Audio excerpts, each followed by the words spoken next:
Hello and welcome back to Blood and Ashes. This is episode 72. I'm your host Mo, and I'm joined by my cousins from out of town, Willie. All day. And Jody. Fucking Elida. Moritz. Whoa, don't waste any time. Why did you give me this chapter? Okay. But anyway, hello everybody. Because I hate you. Hi everyone. I'm in a great mood today. You're all in for a treat. Well, Joe, I mean, you've read ahead now. You've probably finished Crown of Swords, right? No, I had 2 chapters left and then I just did not get around to it. I'm renovating a bathroom, so there is nothing else happening in my life. Personally, are you doing the work yourself? Yes, exactly. I have some advice for people considering renovating a bathroom themselves. Avoid it at all costs. Yes. Expect it that much. Just pay someone $10,000 to do it for you, because fucking hell. 10,000, 20,000, Whatever. 100,000. Take It a loan. doesn't matter. Go to a loan shark. I've Doesn't learned matter. this the hard way as well. It's not done and my hands are ruined. It's ridiculous. But Joe, you've got plenty of tiling experience, don't you? Yes, but it's mostly prepping because it's done so badly here. I had to chop everything off the walls, and then when I got underneath all the tiles and all the old glue, no one had plastered that room. So then I had to go plaster it. So now I'm way behind. But I think I'll get the tiling started next week. I'm taking a 3-day, 4-day break. Jody, I don't know if you can recall the house I renovated. I remember that kitchen. Townhouse. And it cost me shoulder surgery. Yeah. And a tremendous amount of heartache and pain. Yeah. So if you attempt to do this yourself, you're an idiot and you should suffer. Yes. Well, speaking of heartache and pain, should we get to today's chapters? Yeah. Yes, let's do that. I'm so excited for my very, very good chapters. Okay. Yeah, you got great chapters. Wow, you're like yin and yang today. All right, so before we get into the very, very good chapters and Jody's terrible, terrible chapters, let's head to everyone's favorite section called Callbacks.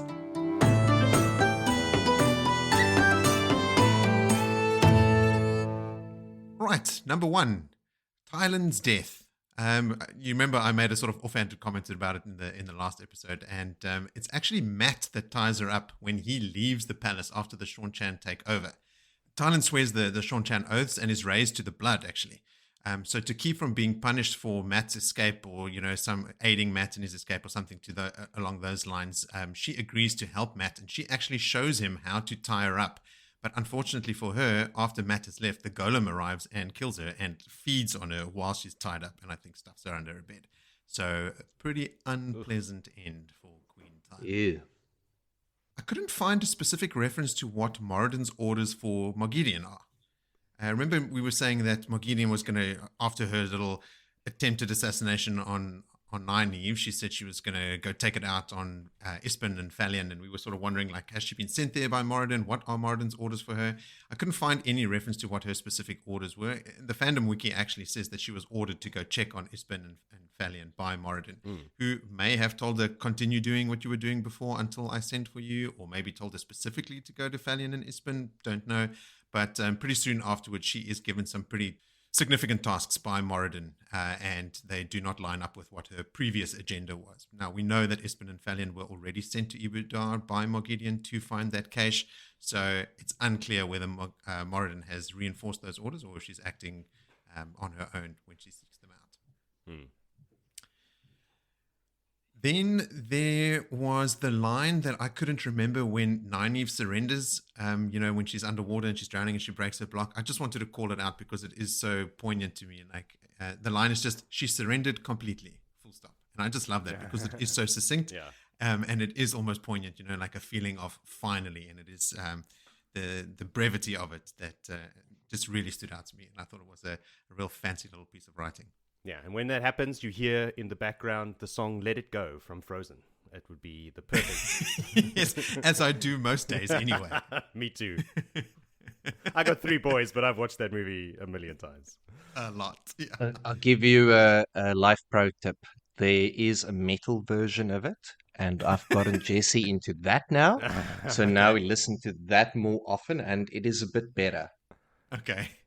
It's a bit like the Panic at the Disco version of the song from the second movie. Oh, Yeah, yes. The Unknown. Yeah, that's not bad. But that is it for callbacks, guys. What? Would you believe Oh, I don't believe Jeez. it. It's a trap. It's a trap, Willie. it? It is a trap. Don't get too excited I because we've knew got a it. bunch of listener contributions. I prefer those, so that's cool. Yeah, I'll those allow are the it. cool people that tell us stuff. I'll pretend like my feelings aren't hurt because you like the listener contributions more than my callbacks. Well, you brought that upon yourself. Yes. Yes, 100%. 100%. All right, Joe, you're in for a treat. So, Cool. new fan of the show, Samantha, writes in with a scathing appraisal of Egwene and Elaine's behavior. Ooh. Samantha writes in about episode 61 saying, wow, you guys giving Elaine the benefit of the doubt on her military skills is insane. This is when, Elaine is sort of interjecting in Matt's sort of business and ordering his troops around. Yeah. She just started doing that because Matt would not let her have the Foxhead medallion to study. Those girls are the worst. They are young and immature and shouldn't be representing anyone. Egwene only raised them to Aes Sedai because if she didn't, she couldn't hang out with them like she does. What Aes Sedai is hanging around with accepted. Plus, Matt shows Egwene great respect for being from the Two Rivers after she has been treating him like shit. Boy, what a great leader she is. That is sarcasm.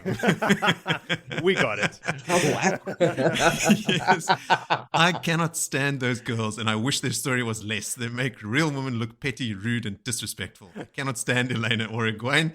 Maybe if I say this with my nose in the air, it will make me endearing. Samantha, we love you already. You are. Yes. That is a refreshing take. I mean, naturally, it's lovers of the books that would come and interact with the show and stuff. And we've had hints of people being disappointed or bored maybe with some of the behavior and the stuff that we've seen before. We certainly have spoken a lot about some of Nynaeve's behavior in some of those previous books that didn't sit well with us. But I was happy to read this really angry message about it. But thanks, Amanda, for that. I will say the following though. Amanda, isn't it Samantha? Did I not say Samantha? I thought you said You Amanda. did say Samantha. Oh. Jody's ears. I just heard is Amanda. a bit- Never mind. Sorry. Continue. I will say though that regarding Elaine's military skills, like Jody often says, we have the luxury of observing these characters knowing their whole arc. So we know that Elaine chooses the green ajah. She becomes the leader of the forces of the light during the last battle. I think I even mentioned that at the time as well. Yeah. And she grew up with not just a queen for a mother, but with, one of the great captains always around. And she does do things that Matt also admits that he would have asked the men to do as well. Yeah. She just did it first. So she's definitely on the right track. So I don't think we're too out of place to at least comment on the fact that she seems to have some kind of military skills that none of the other female characters in her immediate vicinity seem to have exhibited to this point. Is she being a little bit spiteful about the Foxhead medallion? Probably. I don't think it's her only motivation, but I mean, we see her even in these chapters we're reading now with a pretty contentious relationship with Matt. Then Egwene raises the girls to Aes Sedai for a couple of reasons. Firstly, she states outright that it is partly to draw attention away from herself not being raised on the oath rod either, but still needing to carry the authority of the Amyrlin without being questioned. She raised Faolain and Theodrin, and it was because they already were put into this little bit of a limbo state. Of Yes, that's right. They were mid-level already Aes elevated. Sedai. Yeah, Yes. they were already So she raised them and she raised the girls. And then she sends Nynaeve and Elaine to Ibu Dar, right? So it's not like she gets to hang out with them that much. Nah. She immediately sends them. It's like a couple of days. Yes. Yeah. Fuck off. Yes, if not a day. Yeah. And they're also 18, I don't There's think that. we should be looking at these girls and thinking of them as representative of women. They are quite clearly young and make young people decisions that we are quite often calling out. So, Samantha, I feel your frustration, maybe not so much for Egwene and Elaine, but I see where you're going with this. And actually, one thing I did want to say is it's interesting that Samantha doesn't call out Nynaeve's behavior, because Nynaeve is 26 and she acts incredibly immaturely, a lot. So, there's certainly substance to what Samantha's commenting on here. Ooh, Samantha. You forgot Nynaeve. How Next could time you could write something in about Nynaeve. Yes, in our next episode. Then, friend of the show, Mick Halverson, sends in what I think is an absolute gem. Okay. He says, I have a theory about Matt's dice in his head. We know they stop when something significant happens for Matt's destiny. Most of the dice going on in Ibudar relate to Matt's impending meeting with Tuon in a couple of books. But what makes the dice start up? So working backwards, the dice stopped when Matt agrees to move into the palace. And then I'm interjecting here saying, well, maybe internally, but what he says to the girls is that the Wandering Woman is fine for him, that he's not going to move into the palace. But we are assuming that since he does do it, he's already maybe decided internally that he will. But then Mick goes, he needs to be in the palace to meet Tuon later. Those dice started when he was following Millie Skane. But if you look into what was happening the chapter before that, the girls were meeting with the Windfinders, and on the way to that meeting, Aviendha suggested that they should use Matt's Taveran nature to help them find the bowl. I think the dice started when Aviendha suggested he help the girls find the Bowl of the Winds. So in the recent set of chapters, like the last podcast, the dice started up again, and you guys were wondering why. I think it's because the Seanchan have left Tanchico or Amador and are on their way to Ibudar. These dice keep rattling around in Matt's head until the wall falls on him during the Seanchan invasion. His broken leg traps him in the palace until he meets Tuon. And that only happens in Winter's Heart. Sorry, no Matt in the next book. I'll be keeping an eye out on the start and stop of Matt's dice from here on as I read along again with you guys to see if I can confirm this theory. Like that. I really like that. That's a long It's never game, occurred to me that Matt's dice rolling could be triggered by something that's happening somewhere else. Yeah. I'm always looking at Matt's immediate vicinity, but I mean, that was such a good link to make. Like, yes, they start rolling in Matt's head while he's following Millie Skane through the streets, but it could be triggered by what happened in the previous chapter where Aviendha said, oh, we should use Matt. Cue dice. Yeah. And then they start rolling, which is great. Yes, Mick, thank you. I'm also going to be looking out for that to see if there's external things happening in parallel that could be triggering the stuff. Listen, you read something for 20 years, and you talk about it almost every day, and you record podcasts, and you still learn new stuff every time. Like, I'd never considered that. Me neither, and this is why our listener contributions are so crucial. I love that. Better than callbacks. Hashtag better than callbacks. There you go. make that trend on Twitter. All right, strap in, because next up we have Gerald, who is on an absolute tear. So Gerald, across numerous emails, has sent me the following. In the Age of Legends, the Aiel were peaceful servants, the Dashane Aiel, and they wouldn't step on an ant. Then after the breaking, they split into the Tuatha-An and the super warriors living in the desert, which he abbreviates SWLD. And then after these books, the SWLDs turn into the world police. Insert Team America meme here. But he was just saying that's a cool journey for them over 3,000 years, like going from like totally subservient to splitting up and then later becoming like the actual world police at Rand's command. Then Gerald also says there was a comment about how the Saladar emissaries to the Dragon Reborn numbered 9 and that it was a great honor because even a king would not get more than 3 or 4. Yet in the Great Hunt, there were heaps of Aes Sedai sent up to Feldara. Surely that was because the Amyrlin seat went there, so she needed the Hall and other sycophants to be there, and maybe she was just up there officially for a visit, but in reality, because of Rand, Moraine, and the Dragon Reborn situation, but that was a secret. So 9 is a heap of Aes Sedai for a general embassy-like visit. So if I can paraphrase Gerald's musings here, why were so many Aes Sedai sent to Feldara in the first place, if 3 or 4 is plenty of honor for a king? And what did the in-world characters make of it? Because Lord Agelmar is not even the king of Shinar, right? He's just one of the lords. So yeah, it is. I mean, it could be early book weirdness where Robert Jordan didn't necessarily think too much about the size of the Aes Sedai delegation, but lining that up with the fact that Swan went herself, right? Yeah, it has to have something to do because with it's Rand. Yeah, it has to be like Yes. Moraine sent her one of those pigeons 7 months in advance. That was a secret. So what is she telling to the other Aes Sedai that are coming along with her? I mean, wasn't this just after the Trollocs tried to invade? That was just after that battle in Tarwin's Gap, where Rand caused all that shit. So there was a major commotion. There was a major attack coming through, and maybe that was the excuse. All right, then. Matt being in the palace, isn't that the place where he meets Tuon and kidnaps Tuon? So more reasons for being in there. this echoes Mick's observation from before, Yeah. right? Oh, he kidnaps Chuan, so maybe that's why Thailand would also want to like hide and obfuscate her involvement with Matt at all. Then Gerald's vote is for the kin being the ones trying to kidnap Elaine and Nynaeve. The stupid length of time and the lengthy description that RJ wrote for their walk back from the kin meeting is the reason for me. Mm-hmm. Then, Gerald, a man after my own heart. A pedantic point about the creation of the boar. I thought that Baedemon and Mirren were trying to get access to the true power, Yes. not experiment with the true power, as you said. My bad, I said that. In Rand's viewings of the past, we get this information. Mirren had said today was the day. She said she had found a new source of the one power. Female Aes Sedai and male Aes Sedai would be able to tap the same source, no separate halves. What men and women could do united would be even greater now that there would be no differences. And today, she and Baedemon would tap it for the first time. The last time men and women worked together wielding a different power. Today. Even goes, Shadow Rising, page 438. There you go. Thanks, Gerald. That is comprehensive, yes. Then Gerald commenting on another listener's comment, a comment on Jacob's comment on Kalandor, and if Rand had a plan to use it to trap Moradin. Commentception. Commentception.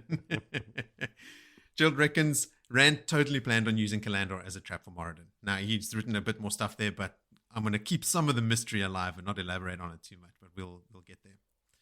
Then another valid point from Gerald, closing the waygates. Instead of having to travel all around the whole world finding and closing waygates, why not just target the ones in the Blight?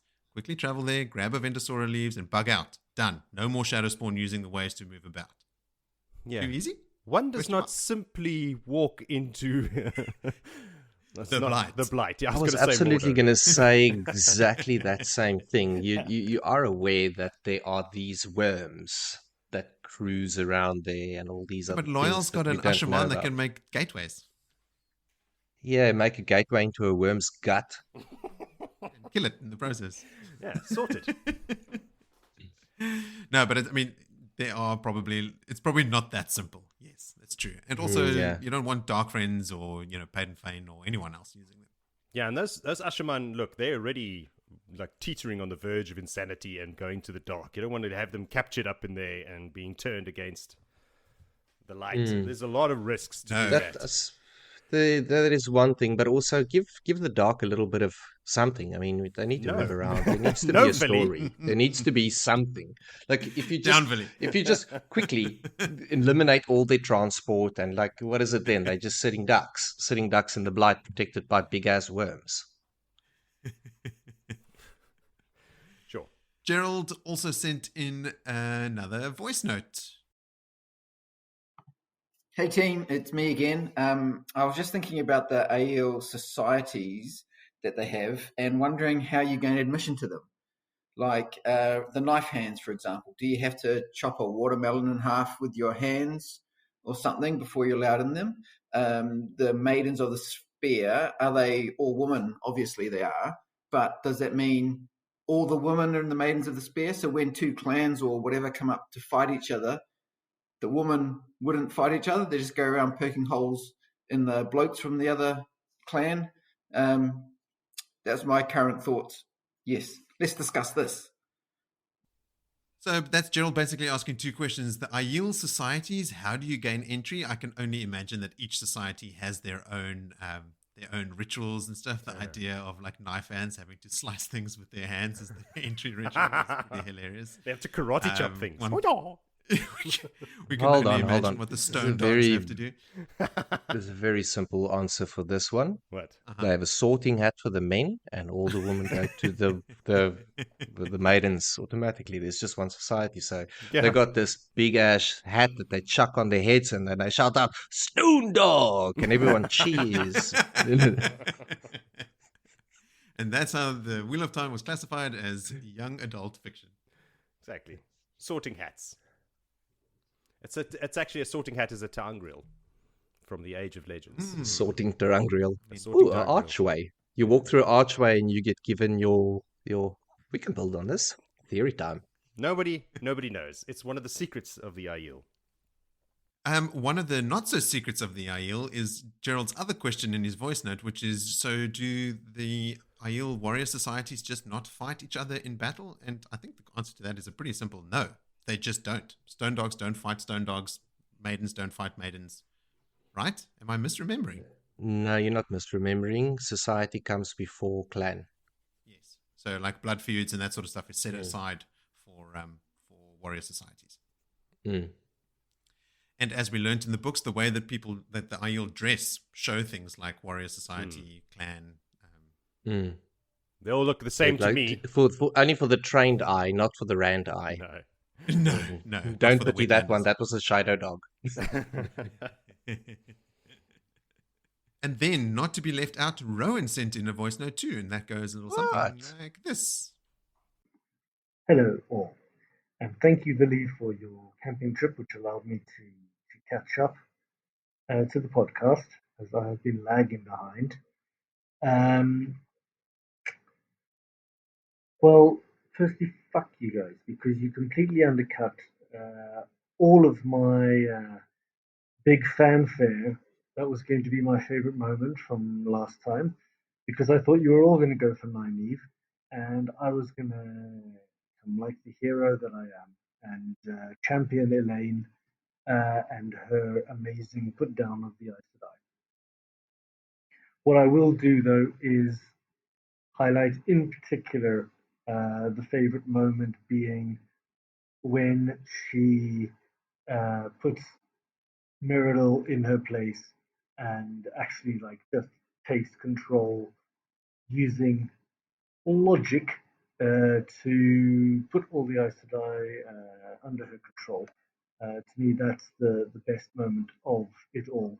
As great as it was seeing the reaction of the kin, I think that that moment of her realizing that she can actually just take control, for me, is my favorite moment. And now I am about to run out of time, so maybe I'll speak again on something else, maybe not. It's basically just Rowan being bummed that we totally stepped on his favorite moment from the last episode, because he was thinking we would pick Nynaeve and he was picking Elaine, putting the Aes Sedai in their place. So that's Rowan basically just choosing exactly my favorite moment. Welcome to the party 2 weeks later, Rowan. Hey, he's at the party. That's what's important. I should not shame Rowan. No, Rowan, thank you for your voice note. Please send in more, and I will not have any kind of disparaging tones next time I respond. We'll leave that to me. Yeah. But he'll take care of that. Okay, that's it for listener contributions. So let's rattle off previously on Blood and Ashes.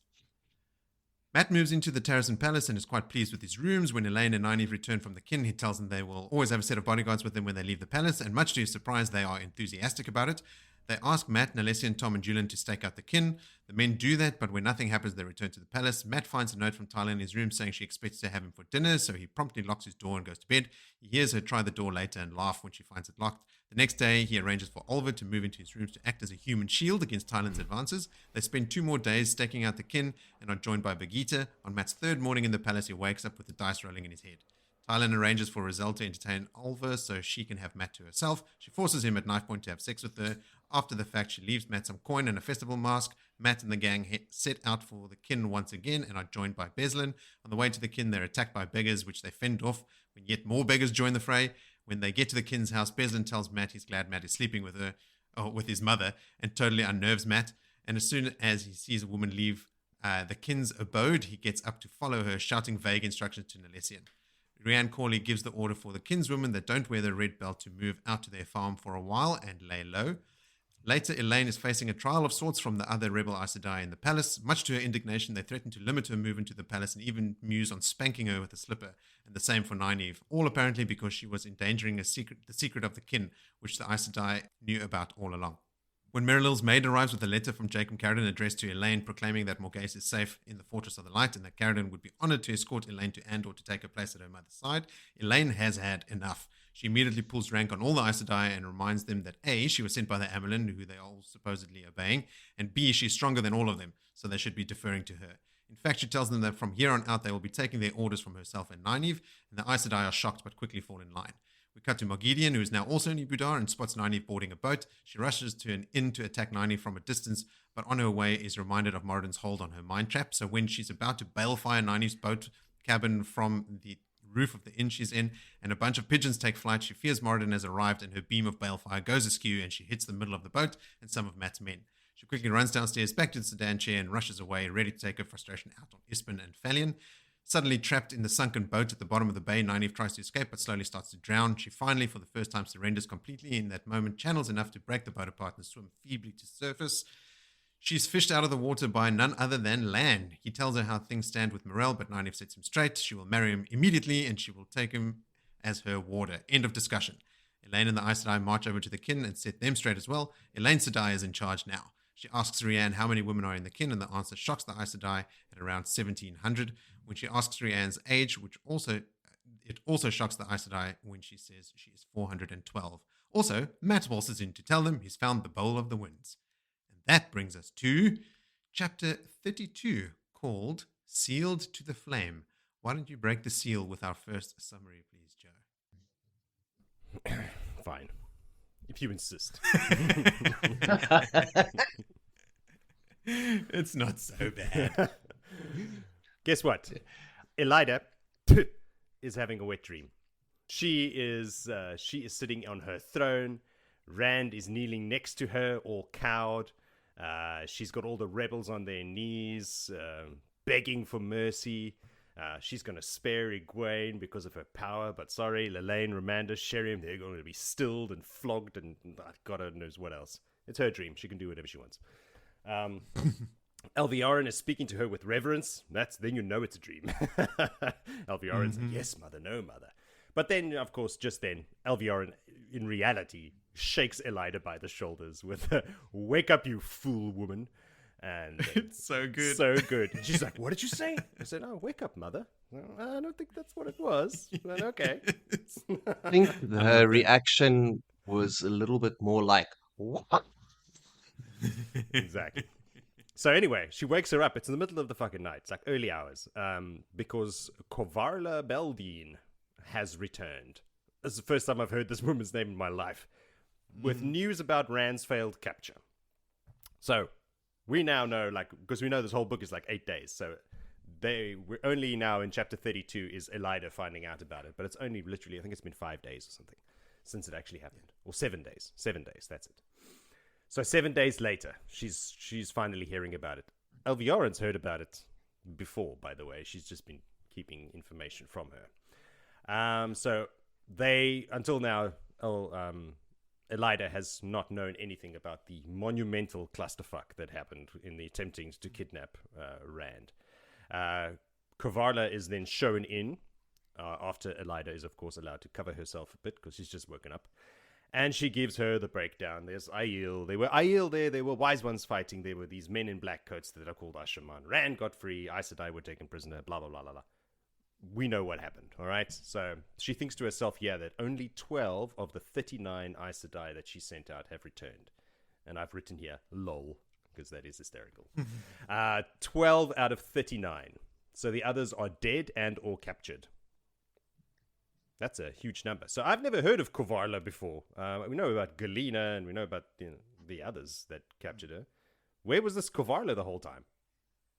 Do you? If guys? 39. I jump up, I can go get my previous notes where I wrote down every one of those witches' names, and I can check if it's in there, because I did a lot of study and no one appreciated that day where I was like, I've got all of these witches' names now. I've got them on my list. All right. So I'll go back into my notes and see if she's in there. All right. Go have a look at your notes. I'll continue, and then we'll jump back. Give me do it as a callback. moment. I think leave him, Bart. Let him be. But anyway, so I assume it's just because she's not important. She's just one of the survivors. That's all. All the major players have been caught. So anyway, she's here. And 11 others who are not to be named. 11 other witches. Gawain's back too, much to Elida and every reader's displeasure. But he's outside the city as the guard wouldn't let him cross into the city. They know his face. Elida doesn't like you, dude. You're staying outside. So anyway, she's like, damn, that kid. He's hard to kill. Elida tells Kovarla... Jody? What? Kuvarla Baldine Yes? escaped at Duma as well. She is on my list. She is one of the names. Is she what Ajay? What information do you have of her? We already know that. She's in my list. That means she's bad. I don't need to look any Okay. further. She's just She's on your the list. Tower Embassy list. 39 in total. Okay. Well, there's only 12 of them left in the tower. Well, they had returned to the tower. So, all right. Now we know absolutely nothing else about Kuvarla. Nope. Elida tells her after... Sorry, Moritz. Elida tells Kuvarla after she gets all the information to take herself and the other 11 Aes Sedai to one of the bridge towns and wait there. She chooses a bridge town that has no inn, so they'll have to sleep in barns. Because even at 2 o'clock in the morning, she's a raging bitch. Elida is now in a mood. Obviously, she's her default position, I imagine. And taking it out, or trying to take it out on Alviarin, who is unfazed. Alviarin is Zen Alviarin at this point. She's ready to make her move and tells her that launching a rescue mission, this is Alviarin tells her now that launching a rescue mission is a dumb idea because that's the first thing that Elida thinks of, and recaps what Kuvarla said because Elida wasn't really listening. She kind of just like phased or zoned out while she was talking about the Ashaman, and she's like, listen, you weren't listening. There are men who can channel, and there are hundreds of them. And Elida's like, wait, what? I didn't hear that part. What do you mean hundreds? Like, that's impossible. There's no way. And Alviarin's trying to explain to her, like, can you imagine them they know how to travel. If they just traveled right into the middle of the tower and started laying waste to everyone, but they figure, look, if Rand wanted revenge, he would have attacked already. It's been 7 days. He would have had the element of surprise and used it. So I think we're cool. They're not going to do that. I suppose if it was left up to Mazrim Taim, he would do it in a flash, but Rand is in charge. So anyway, the Ashaman are an issue, and there's lots of them. And then they remember that, oh shit, Elida's also sent Toveen and a bunch of other Aes Sedai to attack the Black Tower, because back then they thought there was only a handful of men. They didn't believe that there were hundreds of them, but now it's been confirmed. And they thought it would be easy peasy just to go and eradicate these men who can channel. So Elida's like, well, fuck, we've got to tell these women, like, this is a bad idea. We've got to pull them out. She orders Alviarin to pen a letter, like right now, recalling them. But Alviarin's like, listen, no, that's not going to happen. It's too late. They've probably already got off the ship in Andor. They might already be there. There's no way a pigeon, and we know about the pigeons, are going to get there in time to stop this. So she gets right up in Elida's face at this point. And she makes her move. She makes her power play. Elida turns around to continue the conversation, and Alviarin's in her face. She's like, "There's no way this message is going to reach Toveen. Is the red in charge that's been sent to the Black Tower?" And she calls Elida by name. She says, "Listen, Elida, this is not going to work." And this is when Elida's fuzzy brain starts kicking in. She's like, "Wait, what? Did she just call me by my name? Did she just tell me to wake up, fool woman, 5 minutes ago?" And all this shit is like, what the fuck is going on with Alviarin? So she then lays out the trouble that Elida is in. Is like, listen, once the Hall learns of this failed attack on the Black Tower and the failed capture of Rand, they are going to still you. You know, you are in big shit. Unless, of course, you listen to me and mommy will make everything better. And Elida is just, I think the shock is just too much for her. So she's just letting Alviarin take too much control too quickly. She has no response for this whatsoever. She's just basically, well, shocked. I keep saying shocked, but this is the word. So she tells Elida, look, we're going to have to abandon Toveen and the others, Galena and the others taken by Rand. There's no way we can launch, a rescue mission for either of those. And do you remember when I mentioned that we should increase the tower guard? Don't you think it's a good idea right now as well to do that? She's like, yeah, that's a good idea. Now, this is something that Alviarin said, I don't know what chapter, was it this book, I imagine, that she wanted Elida to do some things, and one of them was to increase the tower guard, and I imagine it's because she wants to have more soldiers loyal to her, or she knows of something. I can't remember I also wondered, is it an opportunity to bring more Dark Friends? That's what I thought, tower? yeah.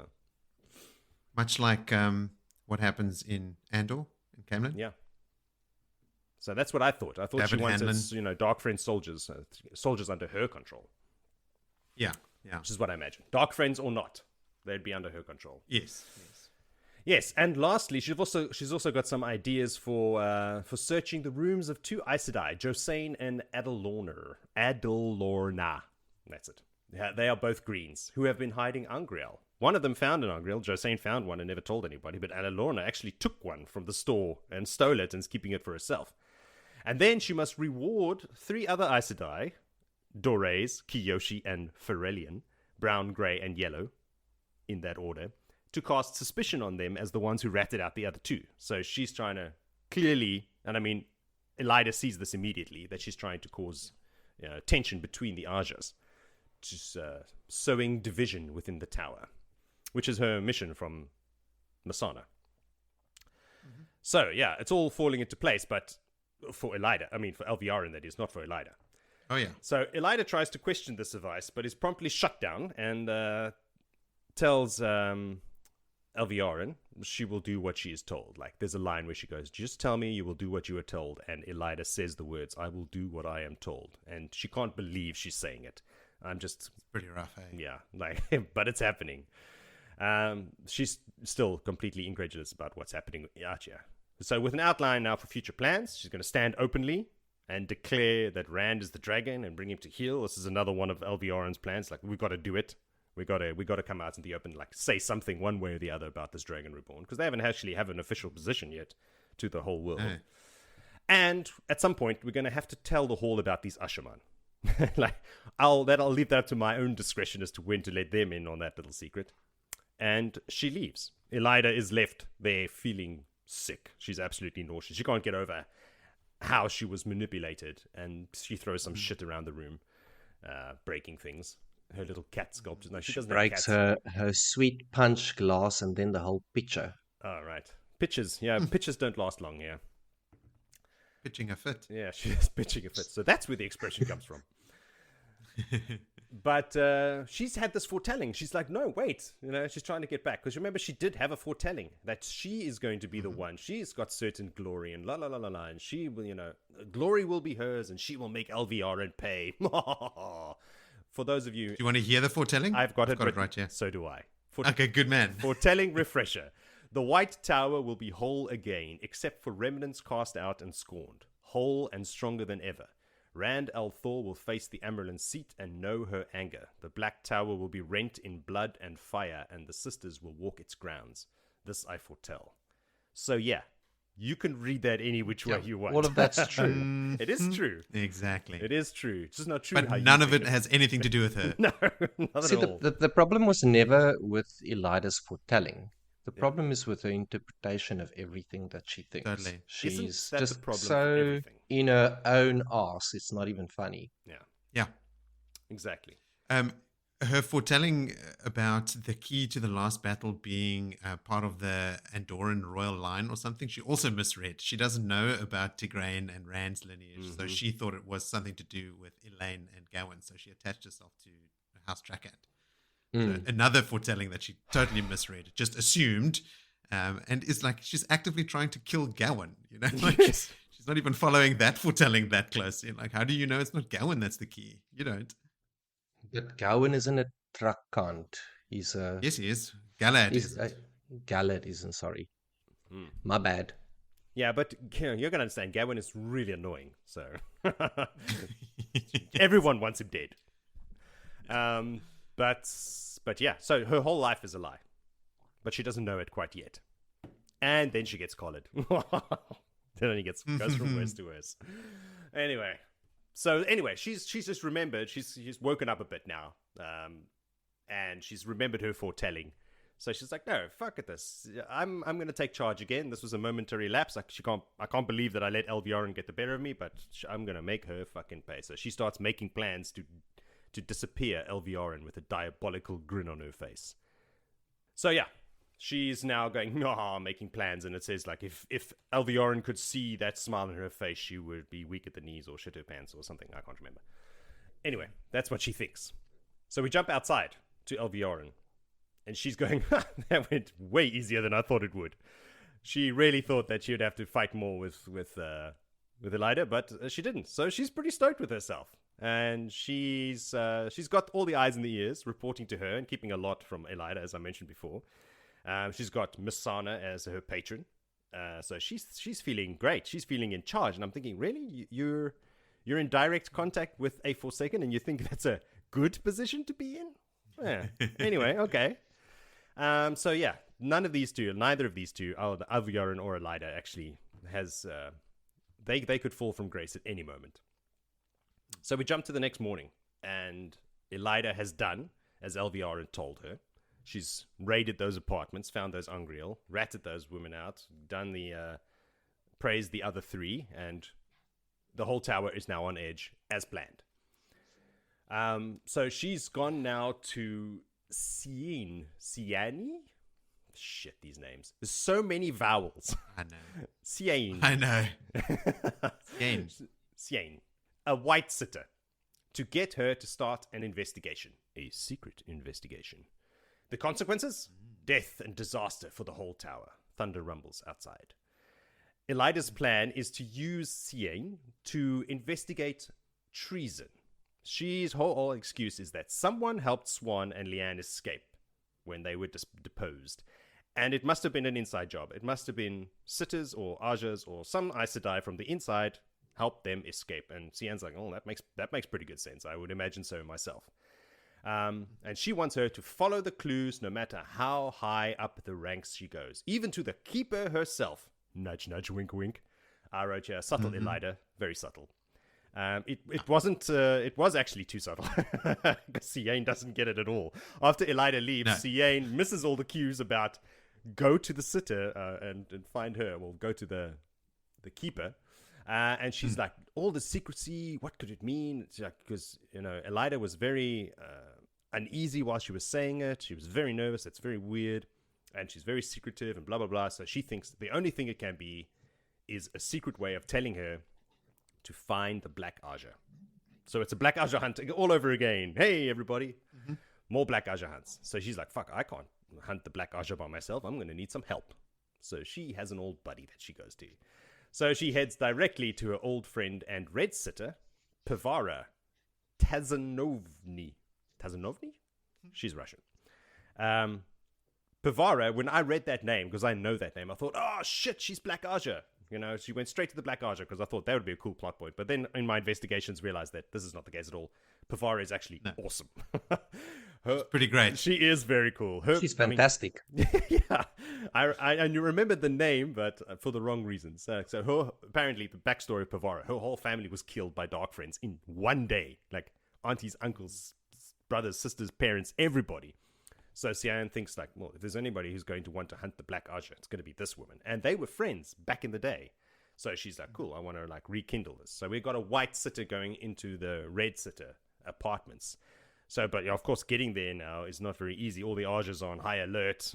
Everybody's wearing their fringed shawls and displaying their colors all proudly like peacocks, walking through the red apartments.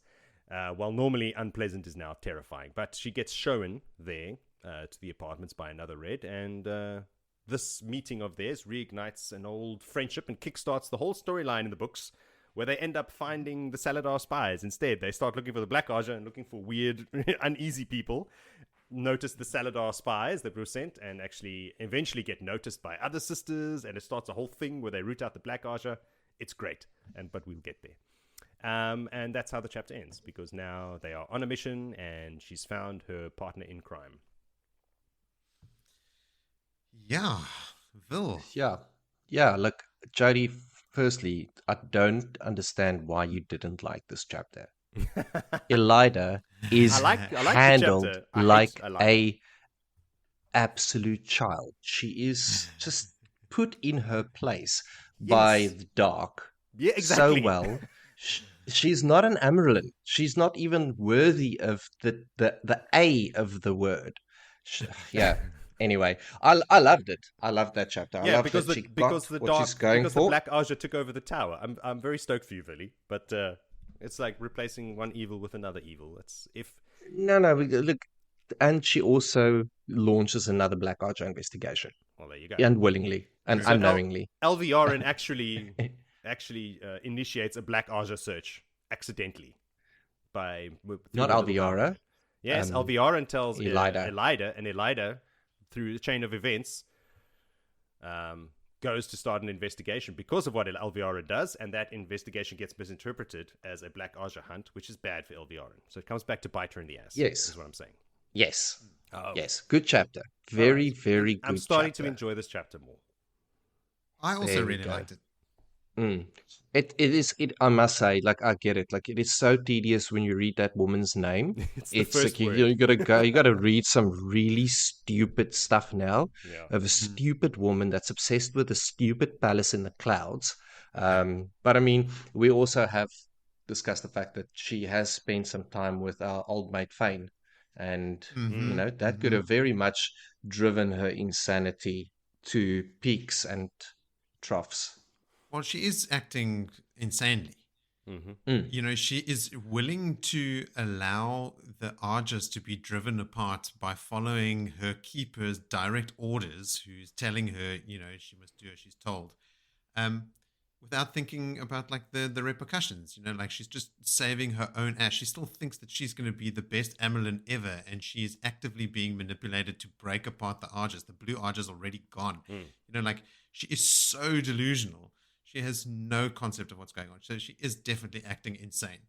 So Fain, or Mordeth, took her her existing character flaws and just played them, like her ego and her hubris, and he just used it to turn her into an absolute loose cannon.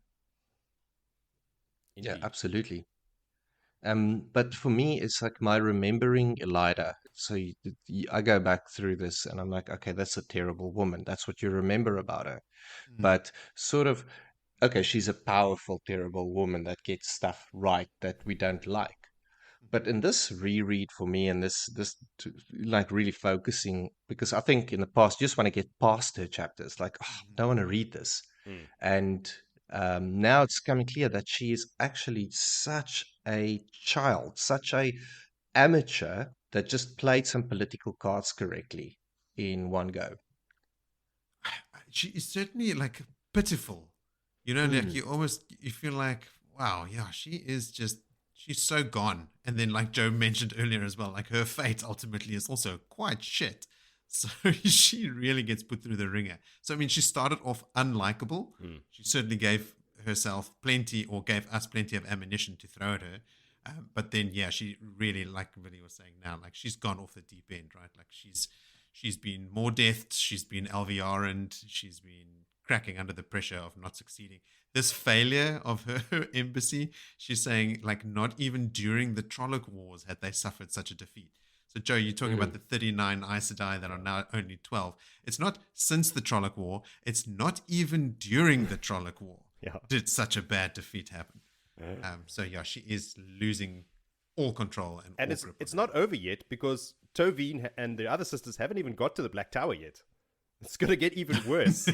Yes. And basically abandoning them. Yeah. Okay, like shit, what are we're not going to get there in time. Just Alviarin abandon don't care. them to their fate. Like that there for me is just the worst. That it goes against every fiber of being Aes Sedai, and again, being a Red Sister. A Red Sister would be so protective over other sisters. Like as a point of feminism, maybe I would rather say. Totally. But she doesn't even click to that. She's just like, it's all me, she doesn't me, resist. Me. She doesn't even resist. She's not even fighting back. Like, how can we do that? We must save this. Like, nothing. Just like, no, they're dead now. Forget about those. Okay. Yeah. Like, how can she think that ultimately what she's doing is the best thing for the tower if, like, she's making calls like that and, you know, driving the wedge between the arches? Yeah.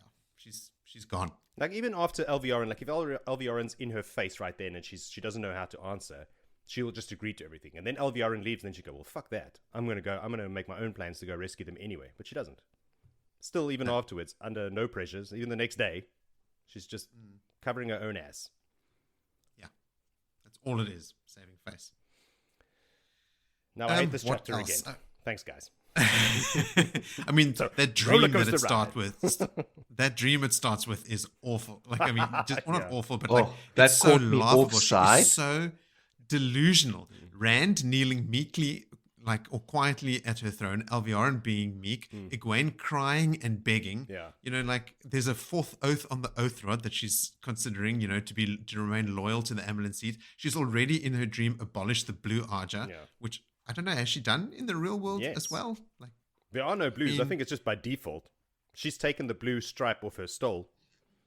Oh, has she in real life, or was that just how she's always appearing in Teleran Riyadh? Or No, I think that's... I think that's how she was appearing in Talaran Riot, that she took the blue stripe off there. I don't think it was in. It's mentioned so many times. I don't know world. if it's in the real world or not. Just but I mean, it in practical. Either way, It is a reflection of her state of mind and thought of the blue ajah. Well, there's no more blues left in the tower, so no, none of practically that's what's happening.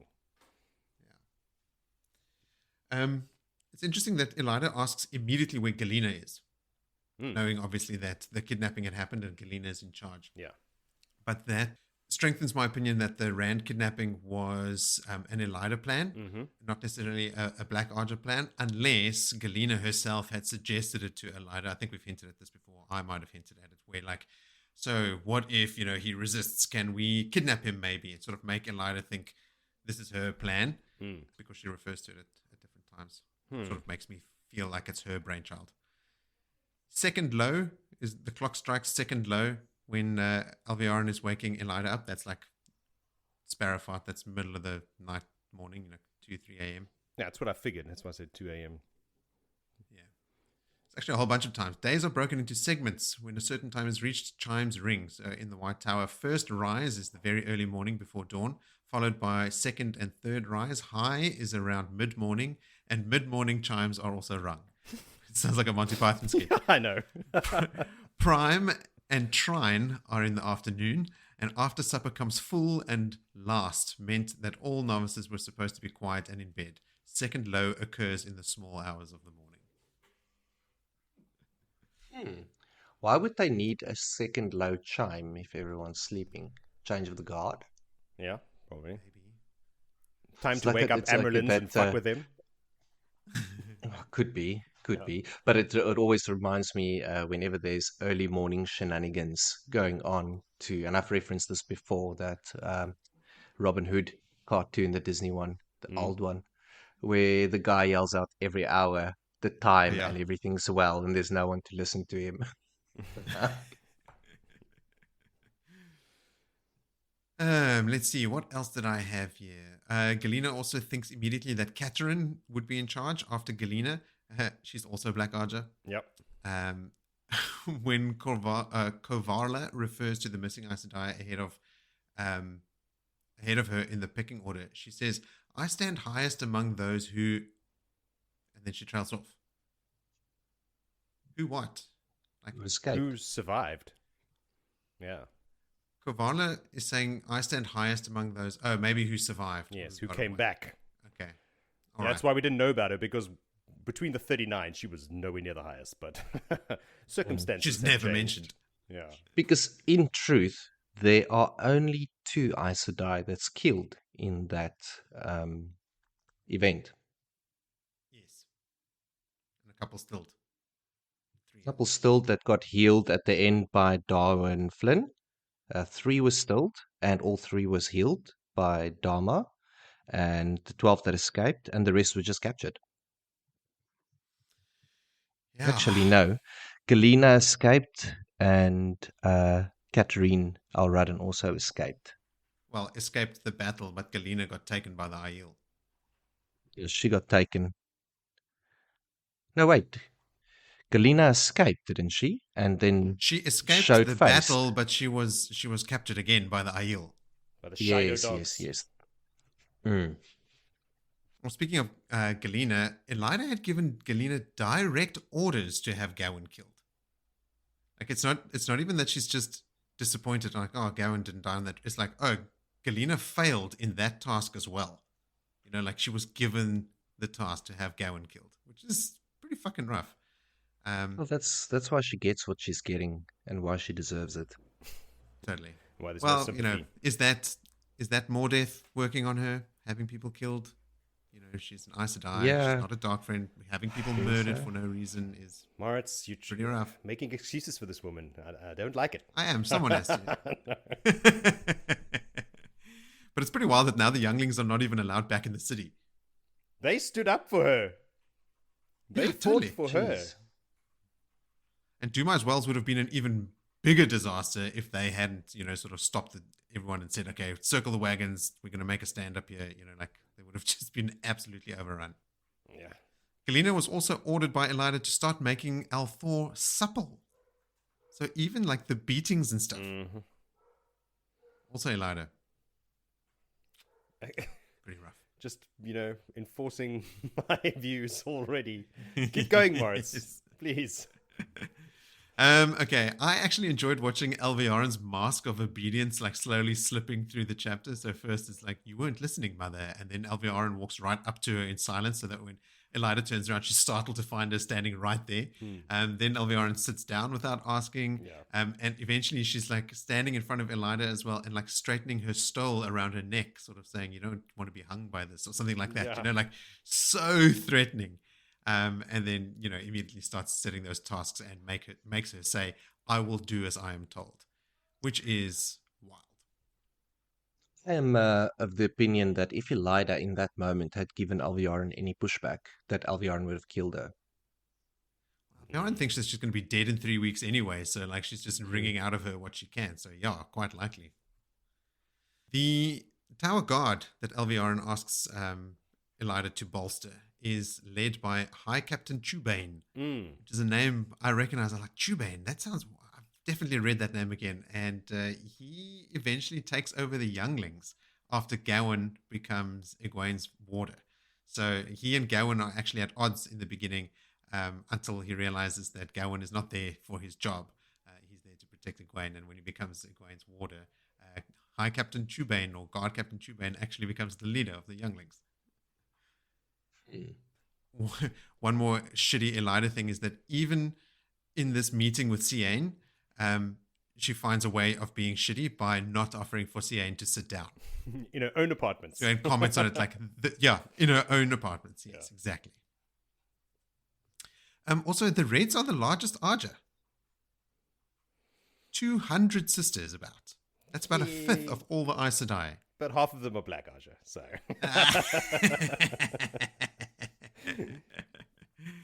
Pavara sounds cool though for a red. She's cheery, Yeah. she still likes men, and apparently she even openly says that the Reds could benefit from having warders. Yeah. Mm. That got her into some She's trouble. she's a I'd call her more an orange ajah than a red. The Reds are, my note here is, the Reds are so fucking tiresome. They quite firmly and efficiently discourage friendships outside of their ajah. Lame. Indeed. I also have here that Seafolk trusts Pavara because her family were murdered by dark friends. And I thought, ooh, that's flawed logic because a dark friend would murder their own family. Exactly. That's what I thought. That's why I went on this whole tangent about her being a red before I looked into it. It was like, oh, fuck, she killed her own family. That was my first thought. But She's red, so she must be black, so she murdered her own family. exactly. That's what they do. It- Isn't that right, Willie? No, Jody, we don't do it deliberately. We only do it when we get caught out. Like you got to cover your tracks. I mean, the most important thing is not to be found out. Like we know what happens to people that's found out in this world and white cloaks and all. All right. Only a crime if you get caught. Yeah. And then my last note here, and then we can move on, I promise, is there's another reference to the vileness between Yeah. Pavara and Seafolk. And I think it's Pavara that goes, do you think the Black Ajah had a hand in that? Yep. Totally. Orchestrated the whole thing. All right, I'm done. You guys ready to move on? Yes. Yes, sir. Have been for some time. Okay, chapter 33 is called A Bath. Why don't you bathe us in a lovely summary? I shall bathe you in a copper tub filled with buckets of warm water and some lavender oil, if you mind. Yes. All right. Well, it is a bath and it is a Rand chapter. Yeehaw! Get ready, get strapped in, because Rand is in a not so good place. He's having a hard time. And this is post-parent fight, which is, as we know, a planned event, but turned a little bit nasty when the words was used. Perrin backing up the Aes Sedai and Rand flung him across the room. And then, now, did I miss something? Did this encounter between Min and Rand happen off page? Which That one? is The one being- where they actually have sex? Yes, the ravaging episode. It happened. You described that scene to us in much embellished detail. Okay. I couldn't even remember it. When Min brought the news of Colivia having hung herself, Oh, she comes into yes. Rand's room. Okay. All right. And then he tells her about Herod Fell, and they comfort each other. And that's how Comforting is the word that is referenced a lot. Anyway, Rand, in his state of despair and stink because he hasn't taken a bath in half the book's days, is unweaving his Mask of Mirror special storage spot to have a little look at his two remote control sangreals, ungreals that link him to the sangreals, the remote control statues. And then They're unreal before we get a correction. I was about to say yes, it. Yeah. damn it. Anyway, he is thinking that it's justified that he had went back and brought them back because, after all, he is the Dragon Reborn. And there's a lot of him in this couple of chapters now reaffirming to himself that he's the Dragon Reborn, which is quite interesting. But anyway, he doesn't. Now, the Maidens aren't happy. They've been sending him food. He's been sending everyone away. And even though he has not given the instruction directly that Min should be sent away, he was upset that she was let in because she surprised him by getting in there and bringing in a plate of or a tray of food for him, and it actually startles him in that moment. Now, dreams has been coming to Rand from all over the place. A lot of dead woman faces in his dreams. So he's in his little Depro, all the women around me die mood. And he is also, as I mentioned, reminiscing about this big fight with Perrin. And then also one dream that he has Nynaeve, Elaine, and Egwene all facing him with serene Aes Sedai faces as he's taking with the Black Tower, the White Tower. So I don't know, these dreams, are they any meaning? Because I can't really suck much out of them. I don't think so. It's more like Yeah. a reflection of just his inner demons. Now, Cadsuane is also haunting his dreams, but Rand just feels alone, and he's really being a big Suki baby at the moment, to the point where he feels that Alana's bond to him is actually comforting. Now, take out of that you want. Pause for dramatic effect. Now, Min, as I said, has entered the room, and she's wearing yoga pants and open blouse, which is not helping the situation. And obviously Nandera let her in, and Min basically just calls him out on his condition. Like, seriously, take a bath, look at yourself, you stink. Okay, and but Rand is just so overcome by how he ravaged her and wants to apologize that it's the worst thing that he's ever done. He's lost control when he ripped off her clothes. And he thinks he's a monster. He's totally like being really hard on himself. And also admits to Min that he hears voices in his head, or a voice in his head. Is this the first admittance to anyone? Yeah, probably. I think so. This is the first admittance that he's hearing a voice in his head. It makes sense that it would be to Min. So he asks Min's forgiveness, and she just to that sort of like puts one and one together, and she's like, "Oh, you fuckwit! Is that why you're keeping me away? Because you think you've done something bad? I can relate to this. I have done something like this in my life. Anyway, she reminds him that what they did was comforting each other. And I'm like, yeah, that's great comforting.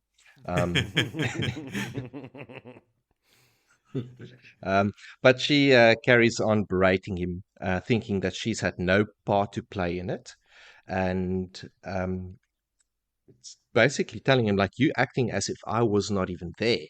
And eventually getting so close and in his face that he felt that he's got a channel to protect himself, gives him a kick in the shin, gets him down to face level. I was hoping he was going to get a slap in the face as well, but then he was protected by his foul stench and odor, which drove her a little bit away. Now, this is where Rand admits that he wants to send Min away. And, because everyone close to me is going to die and all that melancholy mood Rand stuff. But she tells him that he's a fool boy, and she has not told him some of the viewings, and she cannot be sent away because he's in danger. So she drops it that she hasn't told him about half the viewings, but in reality, it's just 2 that she hasn't told him about. Rand then drops the penny and blurts out that he loves her. And everyone goes, oh. But yes, that comes out. But then Min also, also tells her that, but I also love Elaine and I also love Avienda. Min then reminds him that, you know what, you are a heel and Bale has got multiple wives, so what's the problem? And then Rand saying, I'm not a heel, and then shuts up. And then, yes, you are. But Min tells him, look, there's no way that I'm going to go. And she also tells him that Elaine and Avienda also loves him. So this is going to have to be made to work. Rand just wants to know how she knows that they love him. She doesn't answer him on that. And then her reaction to him is, do you think I would go to bed with someone who I don't love? Well, yeah, I think Rand has maybe gone lost in his dragon ego to think that the people around him don't care, that it's all about him.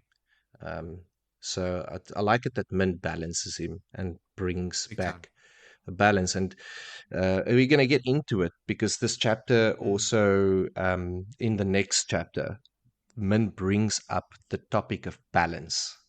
And I think that is quite apt with their chapter specifically together at the moment. Yeah. The balancing topic. So I'm going to keep a keen eye out for that one.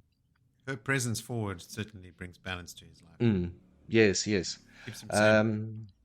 Now, Min then finally confesses when Rand pushes her about the viewings, saying like, okay, cool, but you said there's all these viewings. She says, look, there's only really one, and it's about you and another man, and then there's just one man, as if you guys merged into one. And Rand's like, oh, that's fantastic news, because that means him and Luz will merge into one. And I'm like, you're doing an Elida at the moment. Do not try and interpret it, because you're interpreting it wrong. Now, Min then also says, like, look, Berylane has been reminding her and pushing her, like, this Seafolk is still waiting for you to come and see them. Like, it's been long enough now. Yeah.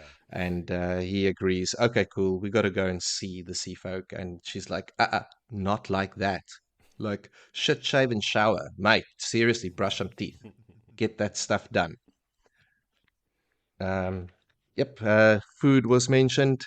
Rand then summons a bath. And Maidens being Maidens, they so giddy about this change in his attitude and drive from falling out of depressive state, Rand, that they run the bath in themselves and they run in buckets of water. And that's an open invitation for all of them to stand and watch him take a bath and wash his hair. And unfortunately, Min decides, for Rand's sake, that she's also going to stay. And when he needs to get out of the water, everyone stands in a circle around him. Yes. It's called, they gather into a watching ring. Watching ring. It has a name. It's officially named. Yes. It's a maiden thing. Like when there's one lone naked man, we will form a watching ring. Mhm. Anyway, there was comments made while he was bathing about how pretty he is, and he would be prettier with a scar, but others saying no, he doesn't need a scar. But anyway, this is when Rand gets out of the bath, he gets himself nicely dressed, and he's going to show the Seafolk the dragon reborn. End. Rad. Yeah. The end. And okay, analyzing this chapter Mhm. for me is all about the balance that Min brings. When she is allowed back to Rand, it changes him. It changes his mood. It changes this depressive, melancholy Rand thing that is tugging at him and pulls him back to life. Massively. He's a different person when she's around. Yeah, and look how it changes now in the next chapter. I'm so excited for the last chapter. I can't even wait to get there. Yes. He becomes almost like mischievous, like he Yeah, sort of like mischievous. on a all little giddy. on a little mission. Yeah. He's got a smirk It's on his like- face. He's It's like almost the internal battle, the taint. As okay, yes, we know the taint is taking control of him. Then there, and then Min brings back this light that fights it off. And with that change comes his Deveran nature just flowing through. So I think maybe his Deveran ability is maybe a bit blocked through yeah. something. And then all of a sudden, because he's like, whoa, I got to ride this luck today or this Yeah. this thing. Yeah. Like this boat's going to be ridden. The next chapter is called Taverin. Yeah. Yeah. It's all about it. Yeah. So yeah, man, I don't like Suki Rand, but it's so great when he comes out of it. Yeah. It is. Thanks, Min. Love you. Everyone loves Min. Who was it that wrote in and said they were surprised that we bashed Min so much? I don't know. I've purged that message from my brain. It's categorically untrue. Never You see, bashed Min ever. more information, more reason to believe that we love Min. Min's the best. Did you have anything to say about that chapter, Joe? Was there anything stood out to you? Or No, I just straightforward? like that little scene at the end when he's having a bath and Min is just watching this whole thing because that's the first time she's interacted, like seen the interaction between Rand and his maidens, and she's like, "Wow, what an interesting dynamic." Rand's like, "This is not Yes, interesting." Meanwhile, Rand thinks the same. This is a weird dynamic. I don't know what to do She's with like, this. "This is fascinating. Look at them go." Think about it and the perspective of a lover. It's he's always surrounded by these maidens, and there's hundreds of them. Now, any woman attached to Rand would automatically be jealous. Like, whoa. Obviously, Min doesn't fall into that because she saw the future. She knows what lies for Rand and all of that. There's a cheat But code. it would be a bloody funny thing to see. Getting pushed into a bath, having his head washed, and none of it really because he's wanting it or asking for it. It's just No. him having In fact, a nice the awkwardness is probably quite entertaining to her. Yes, that's it. And the maiden's humor around it and berating him like, oh, you need a scar. I like Nandera as well. Like eventually, when she sees how Min uplifts Rand, she's like, "Man, I should have let you in ages ago. What the fuck was I thinking?" From now on, you have 100% unfettered access to Rand. The other thing that for me was a very strange threat is where Min says to Rand, well, if you don't, I can't remember what it was that you were supposed to do or whatever.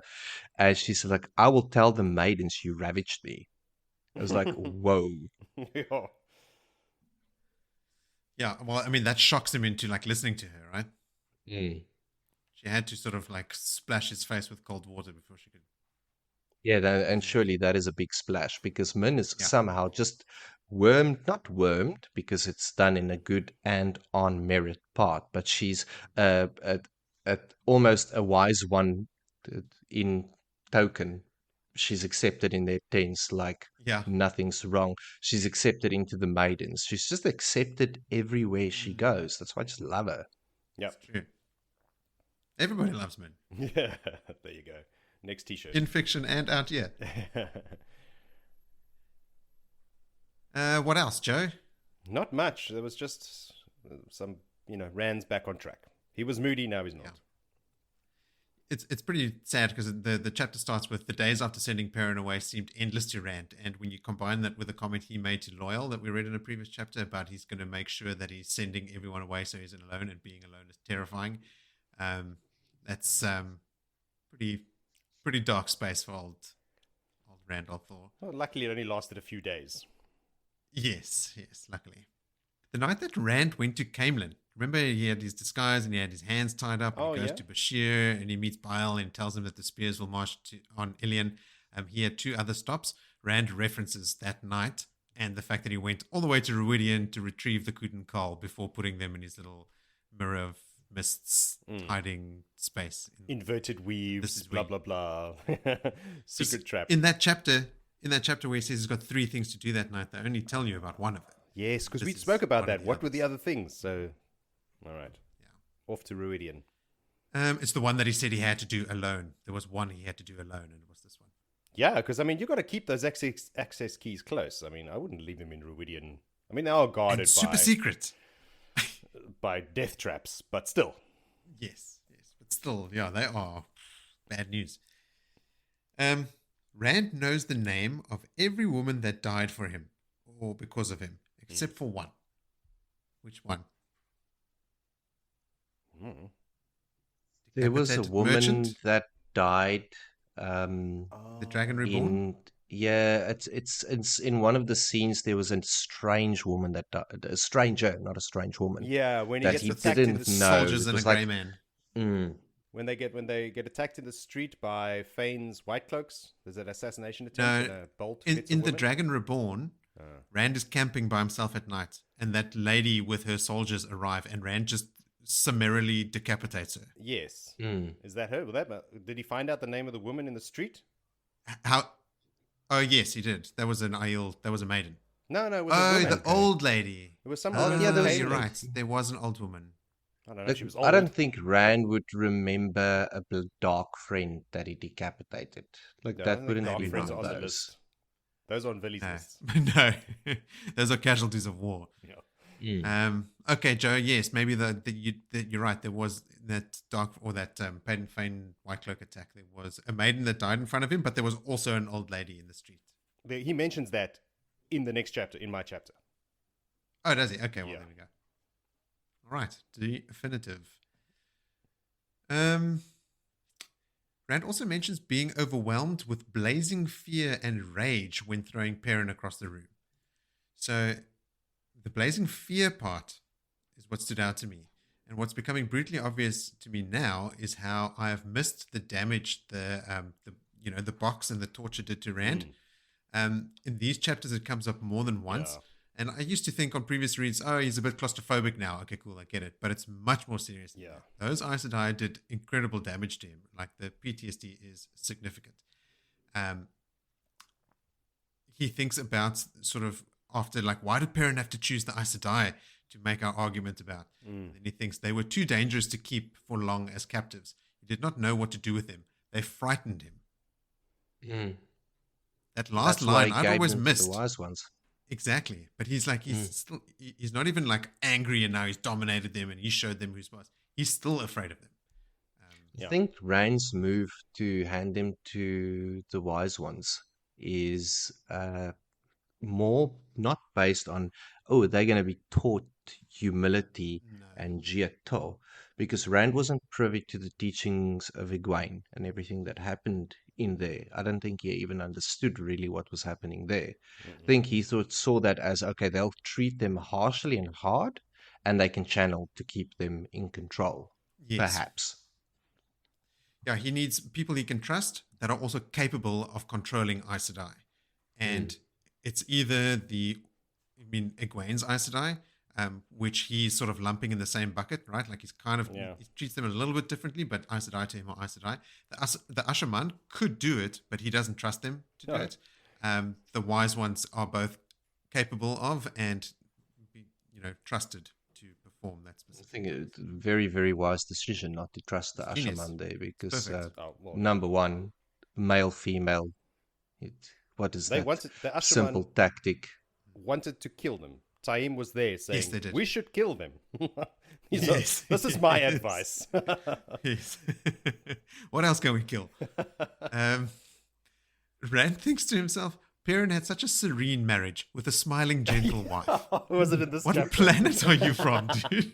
This is what Billy's saying. Like Rand hasn't been privy to what's happening on the inner workings with Egwene and the Wise Ones, and he's not privy to what's happening in Perrin's marriage either. Obviously not. No. I remember that line now. Yeah, it made me giggle. Another one that made me giggle was Min saying to Rand, Avienda isn't by any chance bony and scarred like Nandira, is she? And I'm like, nope, young and beautiful. Hot as fuck. How could? What is he saying? No, you're both beautiful. How can one compare two sunrises? I was like, oh Jesus, that's cheesy, dude. Smooth. But it was the best answer he could have given. I do agree with that. I mean, what a minefield. Min's viewing about Rand, merging with another person is imminent. It's like a viewing she has now, and it's about to happen. Which is exciting because I can't remember any detail around it except that it happens in Shadow Logoth in a fight with Samael. But keen to get there. Yeah, but technically that doesn't happen until the last battle. I think that's that way I read it. Is when he does the body swap, right? Or you right. Where it starts, is in Shadow well, they Logoth. touch Balefire, Yes. because the viewing is that you will touch another man and you will become one. She specifically mentions them touching. Right. Well, anyway, it's all happens, relevant. It starts now and it ends 7 books later. Yes. Okay, that's it from me. If you guys are done, we can mosey on over. I am done. Sure can. Right, this is me moseying on over to chapter 34 called Taverin. Robert Jordan's not giving me anything to work with. That's cool. It's pretty self-explanatory. It's fine. It's fine. Thanks. Okay. So it's time to go see the Athanmir. Hey, everybody. They've only been sitting on their boats in the river for what feels like 4 years. But Scowling. But yeah, it's time. It's time. And Rand is now, he's like you said, he's all giddy. He's all ready to go. He's dressed to impress. He's got Min on his arm. He's got Deshiva and Flynn and Narishma in their black coats with their shining dragons and pins and whatnot. He's got 100 of Dobrain's armsmen. They got their trumpets. They got their drums. They got bannermen. They got flags. There's got 5 Aes Sedai. He's taking Alana, Bera, Raphela, Fieldrin, not to be confused with Feldrin, and Mirana.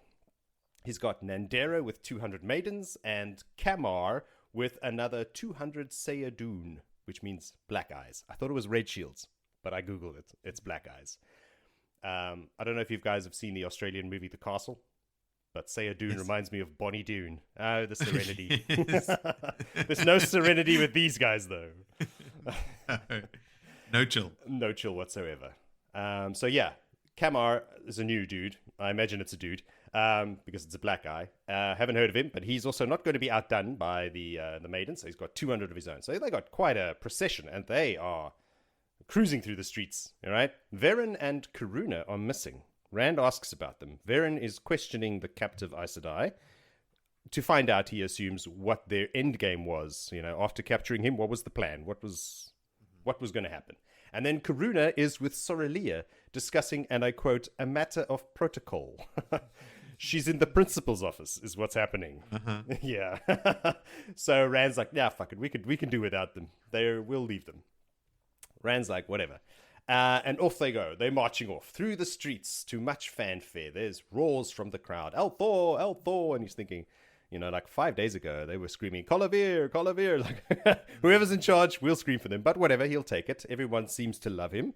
Rand tells the Aes Sedai at this point as well, from now on, Mirana is in charge of your little group, and you'll report to her. And the shock waves emanating from the Aes Sedai, like he send literal ripples through space and time. So he doesn't understand the hierarchy. We know the hierarchy, and we understand how this is no bueno. But he's like, he doesn't understand. Mirana was sent as the leader from some embassy, originally, so she should be in charge. End of story. And Rand has a new horse called Tai Daishar, which means Lord of Glory. I thought that was a bit much, but sure. He didn't name it. Yeah, pretty low key, Rand. Yeah. But anyway, so off they go. Is that not one of the... Sorry, What? Jody, was that one of the Aes Sedai's horses that he just saw? Karunas. Is it Karuna's, Karuna's horse? yes. All right. Yeah. In one of the earlier chapters, they talk about how excellent her horse is as well. So Rand's got himself a real prize there. My horse now. I'm the Dragon Reborn. Yeah. He paid her for it, though. Yeah, because Min is also riding on one of the Aes Sedai's horses, and she goes, "This is a beautiful horse. I wish I had one like this." And he goes, "Good, it's yours." I don't know whose horse it is. Some other Aes Sedai's horse. It's now yours. Irrelevant. It's yours now. Exactly. I'm the king.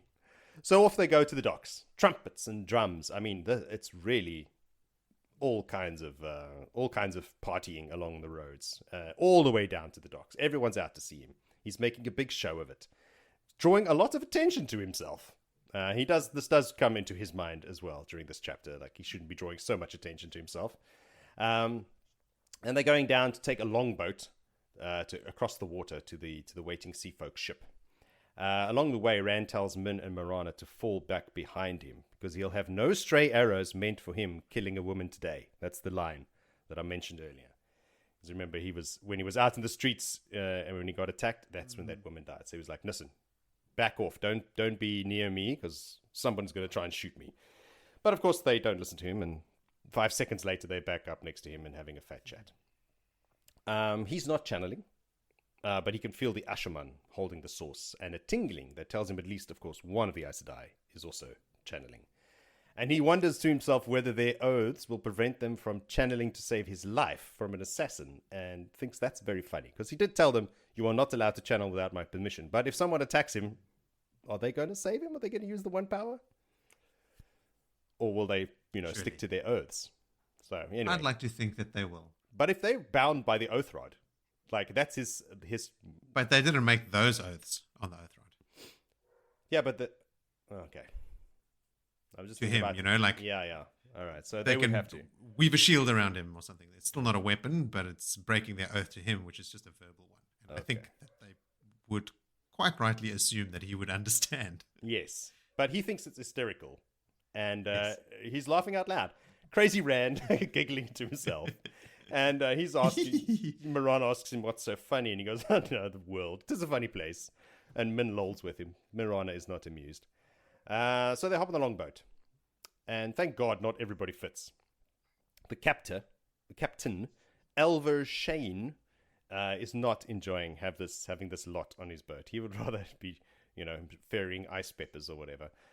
He's got the Dragon Reborn, he's got the Ashaman, he's got Aes Sedai, and he's got 20 of each of the 2 societies of Aiel on board his boat, and he's just looking around. When he looks at the guys and then looks at their coats and then, connects you, Rand is looking at his face and he can see the gears working as he puts all the rumors together, and he's like, "Oh fuck," and his eyes widen when he realizes who the Ashaman are. But out of everybody, he puts the Aes Sedai between him and the Aiel. It's still the Aiel are still the most freaky to everybody there. Yeah. But anyway, regardless, he's paid well, the captain, so he takes them to the Seafolk ship.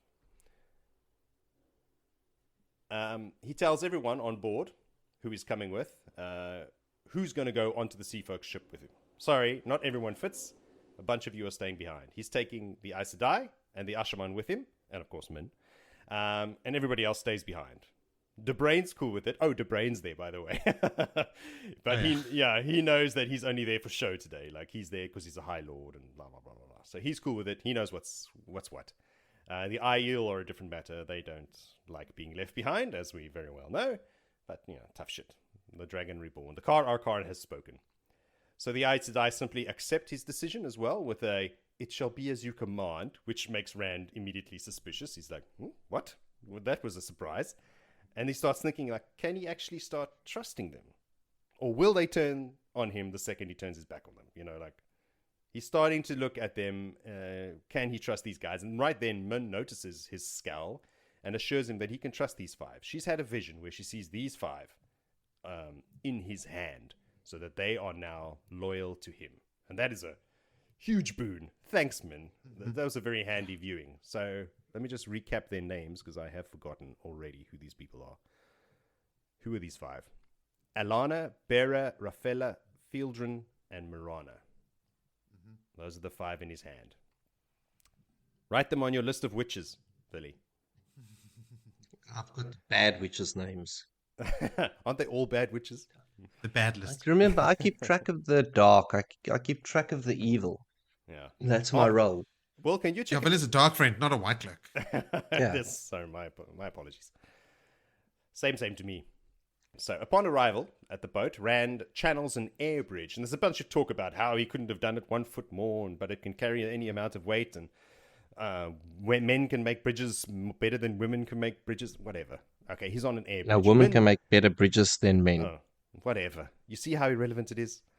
Unless bridges are like, air bridges are what saves the day in the last battle, and I forgot about it. Min walks up on this invisible air bridge with him. She just holds his arm and walks up, and Rand is surprised. And again, she sees his expression on his face, and she tells him, "No, I trust you." And I was thinking, oh, sweet, these two are so in sync. Like, she's great, and she can read his mind, and she's laughing as well, smiling, because she knows that he's thinking, can she read my mind? Because it's twice now that she's just looked at him and knows exactly what he's thinking. But, yeah, that's a great little couple. Power couple here. So at the top of the air bridge of the White Spray, he sees a group of women waiting for him. I've actually made, like, not bullet points, but numbered points here of all these people. I really went to town. Number 1, we'll start with the most important. It's Hareen Din Togara, 2 wins. Wave mistress to Clan Shodin. She speaks for the mistress of the ships. So the mistress of the ships is not here, but Hareen is wave mistress to the clan. Second, she is with Shalon Din Togara, Morning Tide, Windfinder to the clan Shodin. Now, Din Togara, both of them, are they related? Is this her daughter? I think it is. No, they're just from the same clan. So remember the other ones were Dinjarans? Yeah, but they Windfinder, they're both to clan Shodin. Yeah. Yes, they're both to the clan Shodin, but they have Din Togara as their surnames. I think that they're related. I will have to Google it. I'm going to say they're related. So one is the wave mistress to the clan, and the other one is the windfinder to the clan. So like the clan windfinder. So I assume this is higher than just the normal ship windfinder. And then third is Dera Din Shalan, rising wave. She is sail mistress of that ship of the White Spray. And then Taval Din Chanai, 9 gulls, who is windfinder of the White Spray. Yep. All right. Everybody on board of who is who. And then there was a fifth person hiding behind a ship, and he's from Star Wars, but we're not allowed to mention him. So he introduces himself. He just stands on the top of the thing, goes, "I am the Dragon Reborn. I am the Koramur." That's it. Whole introduction. The women then introduce themselves back, and they invite the Koramur. They name him the Koramur on board. And did she just name him the Koramur and give him permission to board? So she immediately admits that he's the Koramur, and the other women are shocked, as you and I are at this point as well. And, you know, of course, it's oblivious to Rand what happened, because Marana has to point it out in case he missed it, which he did, that she just named you the Koramur, like straight off the bat. He said, "I'm the Koramur," and she went, "Yes." And everybody's like, "What the fuck are you doing? You've got to hold that for the negotiations later." So, yeah, Taviran-ness is just oozing out of his pores at the moment, and she's shocked that she even just said it. And then gave him permission, but technically it's his ship, so he doesn't need permission. Anyway, Hareen invites him into her cabin alone, assuring him of his safety. And he is about to agree again like a dumbass, because he just wants to get everything over and done with. And Mirana's like, "Listen, no, she's got 2 windfinders with her. We should take 2. I said, Dai, you should take 2 with you, so that you are equal standings. Otherwise, the Seafolk will think that they have the upper hand in the negotiations." So he's like, "Fine, fuck, whatever." So he's taking Min too, by the way. Oh, and Deshiva. And Marana and Rafella. So the Aes Sedai approve of his choice, although he doesn't know why he chose Rafella, but everyone seems like that's a good idea. And I looked later on, and I just figure it's because Rafella is strong, not because she's of any significance. But they've got 2 windfinders who are strong channelers, so he took 2 strong channelers with him. Because it says in the wiki that Marana and Rafella are strong enough to open their own gateways and stuff, so they're high up in the power. Philly? I was going to say you negated that Marana warned him that they can channel because Rand didn't know. Oh, yes. Oh, the Windfinders, yes. Yeah, it's because I know. So it's like, whoa, no, Just assume don't. everyone knows. Those 2 can channel. Take sisters. Yeah. Right. So yeah, that's why he has to take 2 sisters with him, so those 2 windfinders can channel. So Hareen does not approve of all of this shenanigans, but what's she going to do? Nothing, that's what. So Who does he take with him? Deshiva. he takes Deshiva, Mirana, and Rafella, and Min. So like Mirana and Rafella and Min and one of the Forsaken. Yes. That's who he's taking. Yeah, he tells the other two. He tells Flynn and Narishma to, before he goes down, like, keep an eye on real shit, not all these women that are these Seafolk women who are sauntering around. Focus, guys. And they actually look. Oh, I think yeah. It's, yeah. Narishma actually looks a hold little on. bit embarrassed about it. They're in sight of land, so the sea folk will be dressed. Yes, they are, but still, the way they walk is the way that they're swaying of the hips because they walk on ships that are always moving. They have the sway to them, and these two young shaman are just their eyes are falling out of their heads. And Rand Flynn is old. all right, Narishma is young. whatever. I can't keep track of these guys, Moritz. Their ages. Narishma at least looks ashamed because he is young, but he can't help himself. It's the hormones. But anyway, they start keeping an eye out on shit. Keep an eye on these dudes on deck, keep an eye on the shore, keep an eye on the water, keep an eye on the clouds, everywhere. Just keep eyes out. I'm going down below. All right, so they head down to the cabin to begin the negotiations, and once those who are allowed to be seated are seated, and Min shows Rand how to use the chair, because you have to lift up a little latch. He blurts out, okay, let's be done with this. Like, he's got no patience for negotiations. He's he's like, I'm the Coromor, and this is how it's going to be done. So the signs have appeared. I meet the requirements for your prophecy. I'm the Coromor. It's done. Hareen is not falling over herself to serve him.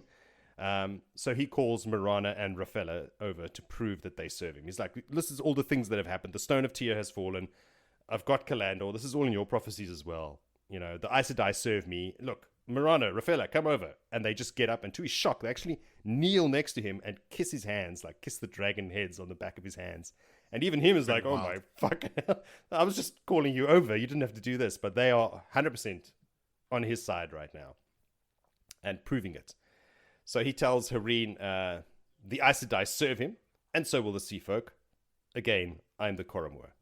She's carrying on about the bargain. And just by the way she says it, Rand also knows that that's a capitalized bargain. That's a bargain with a B. It's a thing.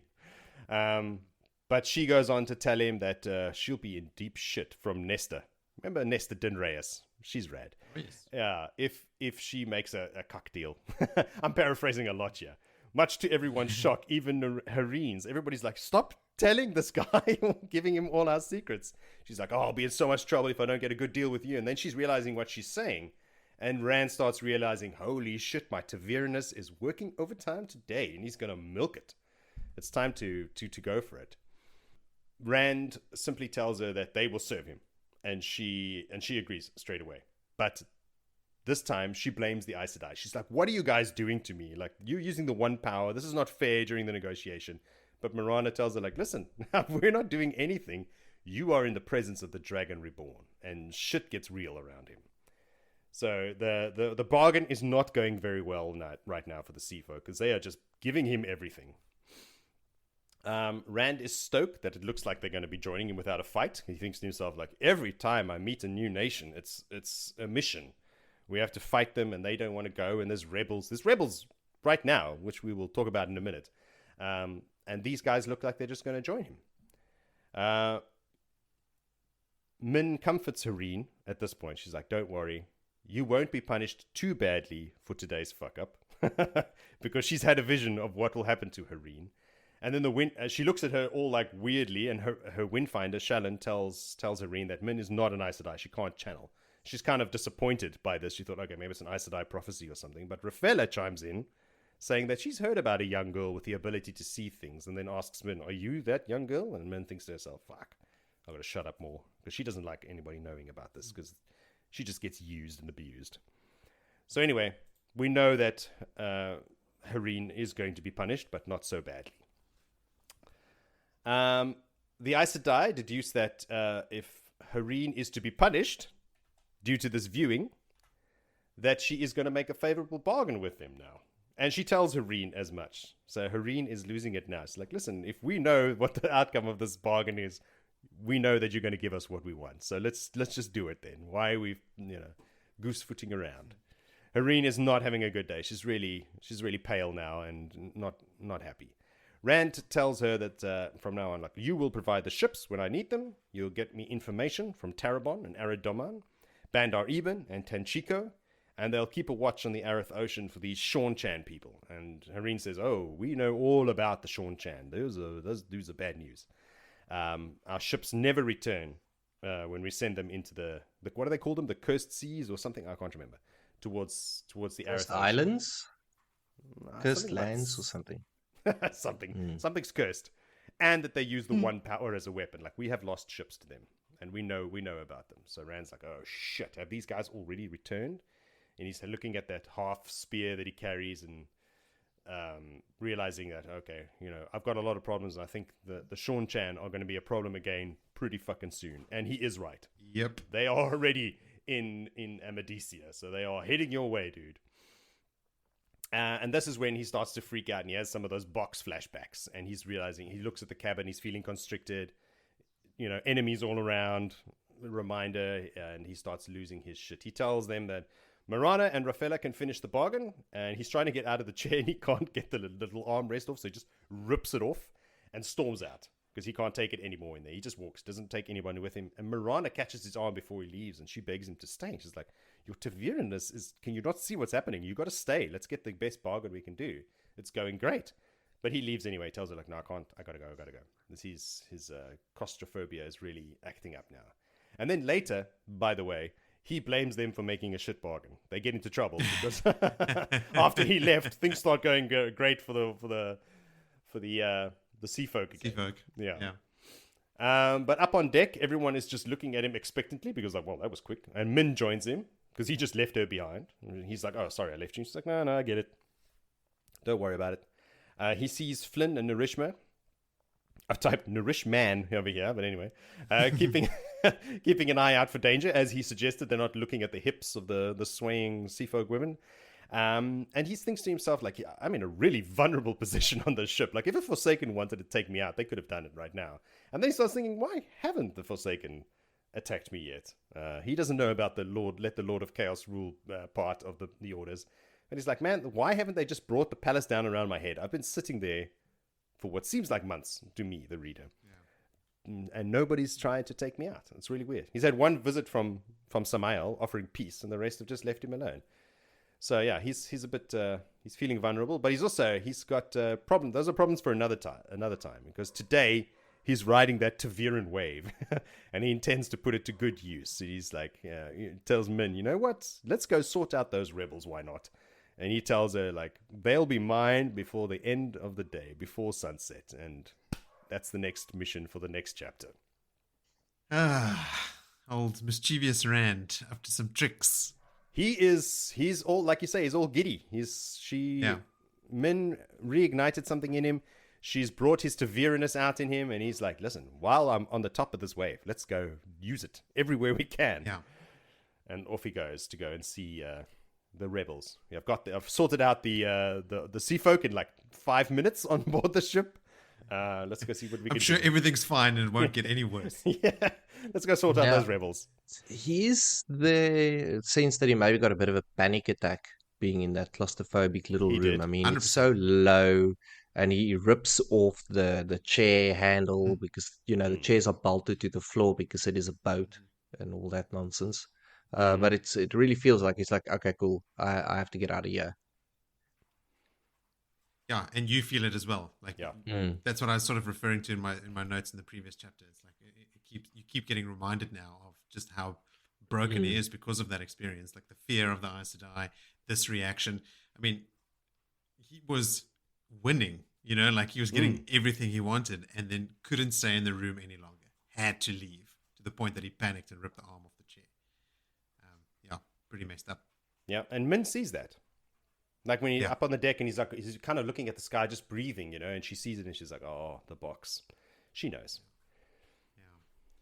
It's all right with, Miranda's not a bad one to leave in charge in there. No. She is a Grey. I think she's a diplomat. Yeah. That's her bread and butter. Rand pretty much outright says it. You're a Grey. Negotiate. Yeah. Do your fucking job. What else? Vil? Oh, yeah, look, there's not a hell of a lot that happens. I mean, Giddy No. Rand is on a boat. What is a longboat? Is it like a rowboat? Or Yeah. Yeah. because I mean, like, there's a lot of people that can get on it if you got all the societies with 20 representation. So it sounds more like a barge or a ferry, Yeah. but That's I what I have no figured. idea what a longboat is. Yeah. It's just a long boat. Thanks, Moritz. Where would we be without you? Oh, We the would old be so salty lost. seaman over here. But yeah, I mean, I was going to say, speaking of seamen, Alana must be telling Min that she can sense Rand having sex with her because they have like a little quiet word, and Min starts blushing. That's what Rand observes. Alana and Min talking. Oh, I completely missed that. I saw them and she got red in the face, and I was like, huh? I didn't know what they were talking about. I get it now. and doesn't Rand ask her, what did you and Alana speak about? And she was like, no, nothing. So Downplayed it. Yeah. yeah, no, don't ask. Okay. Nice Women's segue, business. Moritz. You didn't have it with the title of the chapter, but you got it in there. But I worked one in there. And then I just also had a chuckle that Karuna is consulting with Sorelia on a matter of protocol. Indeed. Sure. That's it. Should we move along? Okay, then we head into chapter 35 called Into the Woods. Why don't you take us into the weeds, Willie? I will take you into the weeds. Right. We have a Min chapter, or a Min point of view chapter, and Min and Rand are riding his casino casino luck. Big time. They're back in his his bedroom, and Min is quite unhappy with the furnishings, doesn't like black square drab furnishings. Anyway, Rand is getting himself ready, and he's got very tight breeches on, and his boots are folded down, exposing his very good legs and marvelous calves. Wow. So, not a euphemism as we thought. This is now calves exposed and comments of calves. So, having a well-turned set of calves is a thing. It's nothing sexier. Now, Rand is trying on very many different coats to get the right coat.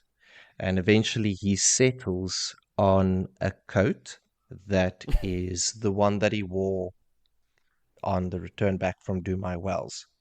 And Min could immediately see when he picked it up the memory that came back and his hand shaking, like how he is still shaken by that. Now, in this period of time where they're in the room, Min also then drops it on Rand, or thinks, not drops it on him, thinks about the one viewing that she has not mentioned to him.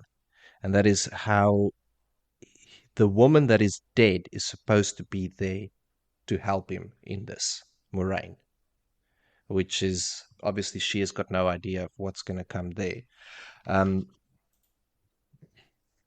Now, Min then just decides to change the atmosphere in the room and says, hey, do you want to do some comforting? And Rand chokes on his tongue, which was quite funny. Like, comforting is now a thing. And he's like, no, I need to keep moving. The Taviran is working. Let's ride this luck. And he tells Min that you're going to get going and they're going to go and see the rebels now. Min tells him that she loves him. Now, Min and Rand goes to see about some rebels, opens a gateway, and Rand pulls them out into a wood with birds she doesn't even recognize, and they're clearly in some way different, faraway place, and it is not even a minute, and the Taviran pulls Caroline de Mundred in, which was a bit weird for Min because she had just the thought of Moiraine, and now she sees a woman that looks just like Moiraine, but speaks with a totally different voice. And she's like, okay, no, that's definitely not Moiraine. But Lady Caroline, carrying her crossbow, decides to loose the crossbow bolt. And I think she didn't want to, not loose in their direction. sort of unloading her very sophisticated weapon. Because, I mean, they're all rich, wealthy nobles. They have crossbows. It's not really a thing that you hear about often. There's a lot of like specific thing that these people carry crossbows. It's nobles and assassins that have crossbows. Mm. So it's like maybe the pinnacle of technology at that in this age, at that point in time.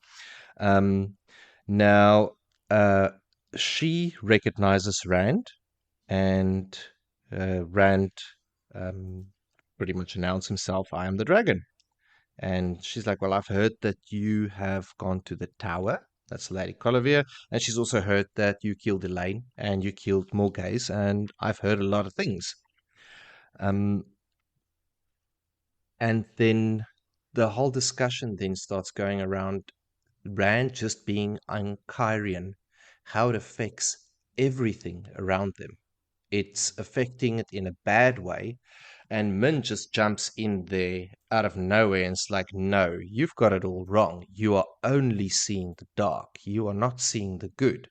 There's been no kids born with deformity. There's been no stillbirths. And she drops these facts. So she's been reading in the back end literature that Old Fal was giving her, and she'd learned a lot. And then she actually becomes a bit ashamed, like, oh, they're both looking at her quite intently, and is she talking shit or is she talking out of place type of thing, and sort of backs down a bit. But it's no comment made. It really, like, I think hit back hard at what Lady Carolyn was saying. But with that, obviously, there's now more riders coming, and there are like about 20 horses or whatever is coming in close. And the first one to break through the bushes is Darlin, Lord Darlin Cisnera. So this is the Tyranian Longnose. And not Tyranian, Terran Longnose, dude. Longnose. Yeah, tyrannical Longnose, dude. Well, no, not really. Rand is then given an alias of Thomas Trakand, which is quite ironic. Lower House, you won't know about him. And his wife, Jessie. Min doesn't like the name. Reminisces about someone that she knows that had that name, but anyway, not important. Darlin is out of place. He's not supposed to be there. He was supposed to be in somewhere Brimwood or whatever wood. And Rand questions him straight out about that. Now, lady, now I almost said Colliver, Carol, tries to like, oh no, this is my cousin. Don't ask. But Darlin's like, no, he came up with a slow boat or a boat up, and people move around. And I don't understand this interchange between Darlin and Rand at this time, because all of a sudden Rand's just pushing him. Like, oh, well, you can go back with a boat quite quickly as well. And I'm like, okay, what is he pushing towards? Is this just him pushing his Taviran nature? But anyway, I think what he's trying to do is he's trying to assess what Darlin's motives are. Like, why are you up here with Torum Rioton and Lady Carolyn? You're supposed to be in Tear. Yeah. Why are you here with other rebels? Like, what are your designs? And Darlin is sort of playing it down like, I just can't go back. I really want to marry Carolyn. And he sort of in his response makes it clear that he's not, I'm here to oppose the Dragon Reborn because I think he's evil. Like, there's nothing like that. Because I've got it to take that he's actually there for Carolyn.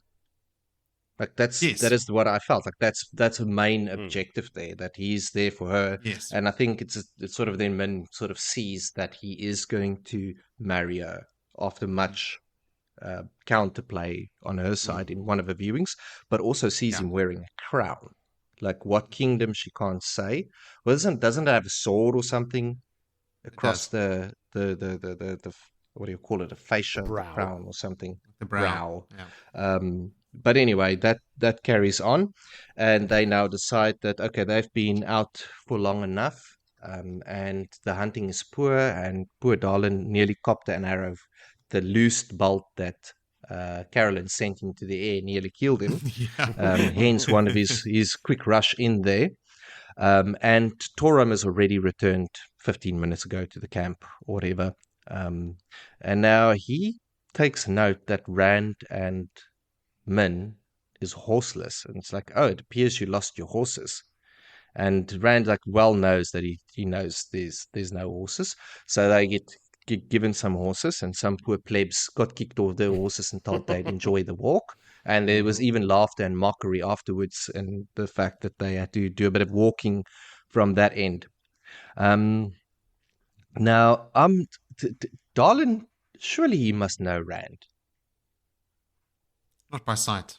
Not, but like, I mean, it's just so weird. I mean, all the High Lords of Tyr, like in the beginning when Rand took and Darlin goes himself into this, yes, he would have let Rand take Kalandor, because now he's talking a lot of Althor to But Althor. he left before Rand arrived. He's the guy that Matt fights. When Matt blows a hole in the Yes. side of the tower and he and Julian go in and the Aiel and Rand are in the stone, he hasn't seen them. He's just woken up from bed, right? He fights Matt and Matt eventually beats him. He runs away and joins the rebels. He never interacted. Yes, so he never interacted with Rand. No. Okay, because I know there was a bunch of them that very quickly moved and said like and Rand still said that he respects them for Yes, exactly. outright rebelling against him, other than these sneaking backstabbing around. dogs that stay like the Colliviers and the rest of them. Exactly. Exactly. Anyway, That's why Rand makes Darlin king of Tyr later. now the situation where Min is being put in now, Rand is putting on a horse. She's like, what the fuck are you doing? Are you insane? We're going to go into their camp. And he's like, don't worry, I'm not mad yet. And I'm like, haha, funny. She goes, anyway, are you mad? And he just goes, not yet. Not yet. Now, Lady Caroline asks Min if she's Rand's lover. So the two of them are riding back, and she says, no, get back. I want to see the exchange between the two. Lady Caroline now. And Rand and Darlin's riding side by side, and now they're talking about stuff that Min can't really overhear because we are still in a Min chapter. So it doesn't feel that way, but it's a Min perspective chapter. Now, both Min and Lady Caroline are very, very inquisitive, but very little can be heard. And then there's the cracking of branches as the horse is walking and all of that. But this is where Darlin tells him, like, I would have let him have Kalandor, and the Aiel made him fight because the Aiel was busy taking the Stone of Tyr. And Rand then says to him, yeah, but all the other Terran lords are following Rand. You can just see there's a lot of things that's being dragged out. Then this is where Min sees the crown on his head in this viewing. Now they're getting into the camp, which I would rather say the glamp, because it turns out circus tents are made out of silk, and they're having a royal party. But the royals are, royals, nobles, they're out hunting, sport and whatever, but the servants around them are looking pretty grim, and the soldiers, because they know they pretty much, or they believe they are in a trap, and it's any moment that Rand is going to come and slam down on them. And this is very much fueled by Lord Toram. Now, Rand stiffens when they eventually get to the silk tent, and he gets his my lady wife first. He gets Min, and they get to the silk tent, and then he stiffens because as soon as they enter the tent, he realizes there's Aes Sedai in there, and Min notices it. But he'll take it easy. Let's just ride it out and see what happens. There's a round-faced red Aes Sedai sister there that Rand doesn't know. But Rand tells Min, like, look, don't worry. Let's just stay, take it easy. Min gets a viewing of a soldier that comes and speaks to Lady Caroline and says to him, like, immediately she warns her, like, do not trust him. It turns out that these soldiers all wear the white lion banner. So this is the leftover remnants of old Gabriel's dark friend cronies that has now fallen in line with old dark friend Toram, who is now spotted to see there, and guess who is with him? A familiar face. He's called Mordeth, or as Rand then quickly points out, his name is Padan Fain, and he's got 100,000 gold bars on his head, and even Crowns. to that, yeah, no, I wanted to say bars to make it sound That's dramatic. way more than 100,000 crowns. But yes, a shit ton But of money. anyway, he's got a shit ton of money, and it is like it's noticed by Caroline as like, whoa, not even like a queen will have, or like the highest person will has have been that sort of, ransomed. like this is, yeah, no, the queen's not even been ransomed for that amount of money. And he's like, he tells the whole story of everything that happened in Padan Fain, killing the two rivers and the whole Rost. But Caroline warns Rand, and also it's like, also be careful, because this Torum has got a massive hatred of you, and he's been spreading the Althor agenda, like he's gonna come and kill them there. He's whipping up the whole camp, it would seems. Now, Rand, as he explains the Padan Fain thing, actually breaks a goblet in his hand, crushes one, just like Perrin, which was quite cool. And then someone comes and walks up and asks for an introduction. A woman's voice. Turn around, and who's this Aes Sedai standing there? Cadsuane. And the Cadsuane obviously knows Rand. She plays along with Thomas and has this little spanking talk of naughty child and boys, and see how it plays out. And Rand is not too stoked. So there was a bit of spanking talk. RJ can't get out of a chapter without a bit of spanking talk. And even Caroline was like really scared of this moment, like what's going to happen with Cadsuane. And she warns her like, whoa, she takes it that Cadsuane, but you got to be cautious of her. She's like, she has got clout in the Aes Sedai. It would appear that everyone looks up to her. Torum then sneaks up, and he also wants an introduction. And same story, lesser noble, and Torum then like starts hitting quite, I don't want to say aggressively, but like, yeah, he's going to marry Caroline, and she's quite visually like deterred by it, like she's upset by it, like, no, stop saying this, which is actually quite gross. And then he looks for his man Jaram, which is obviously old Padan, and she says, well, he's obviously gone to his drinking hut or hassling the serving girls. Then Torum says, all right, well, does your cousin care for a little bit of sport? And this is where my heart's going, dig, dig, dig. Oh, yes, it's going to happen. And then the chapter's over. Oh, no. Rand says, No. sport, I agree. Against the best advice of everyone, Rand agrees to sport. End of chapter. Let's see where this goes. Yes, exactly. Might as well see where this leads. Yeah. Yeah. And truth be told, I couldn't stop there. I just had to carry on reading. It was just like, Same. oh no, I'm a couple chapters ahead as well. Yeah. We all are. Is Torum right in a Dark Friend? I don't think that he is. Words out of my mouth, dude. I've googled it now. He is not. I think he's just being manipulated by Fain. Because there's no mention of him in the and wiki. more death is there. He is Yeah. hanging out He's like an Elida. with Padan Fain. He's a dark friend, just like Elida's a dark friend. Because they're hanging out with dark friends. They're friendly Stop to a claiming person with numbers for your cause. Yeah. no, I know it's a technicality, but he's a friend of the dark. I went and looked it up as well, and there was no reference to him being a capital D Dark Friend. No. Because I also thought the it's same a thing. lowercase d dark friend. He's just a shit person. Yeah. Oh, he's also related to old G-Man, the king, Aldrin, the former yeah. king of Galdrian. He was Galdrian Rioton. I didn't know that. Should I tell you what happens to him? Since I'm on the page. To Torum Rioton. Yes. Because he goes to Farmadding and tries to get Rand because of more death. Oh, He's, yeah. and then he tries to kill Rand in an ambush, and he fails, and Land kills him. So Land. he doesn't last long. Yes. Okay. I wonder if it's a good sword fight because he's a blade master. He is a blade master, but he's blinded by hate apparently, and that confuses his sword mastery skills. I don't know. They say, yeah, I think Caroline says that his hatred of Althor seems to have increased since the arrival of Gerald Mordeth. Surprise, surprise. Yep. Mm-hmm. That tracks.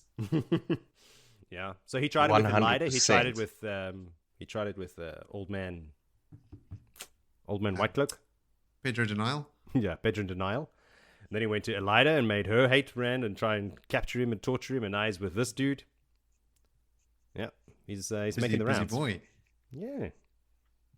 I was wondering what happened to him. He's been in the background, manipulating people. That's what he's been up to. Yeah. What else? Going through my notes, I've got a couple here, but I'll wait for you guys to No, I'm done. say what you want to say. No, I summarized. I think I got it all You up. did. But Phil, you mentioned the furnishings and stuff that Min wants to get rid of.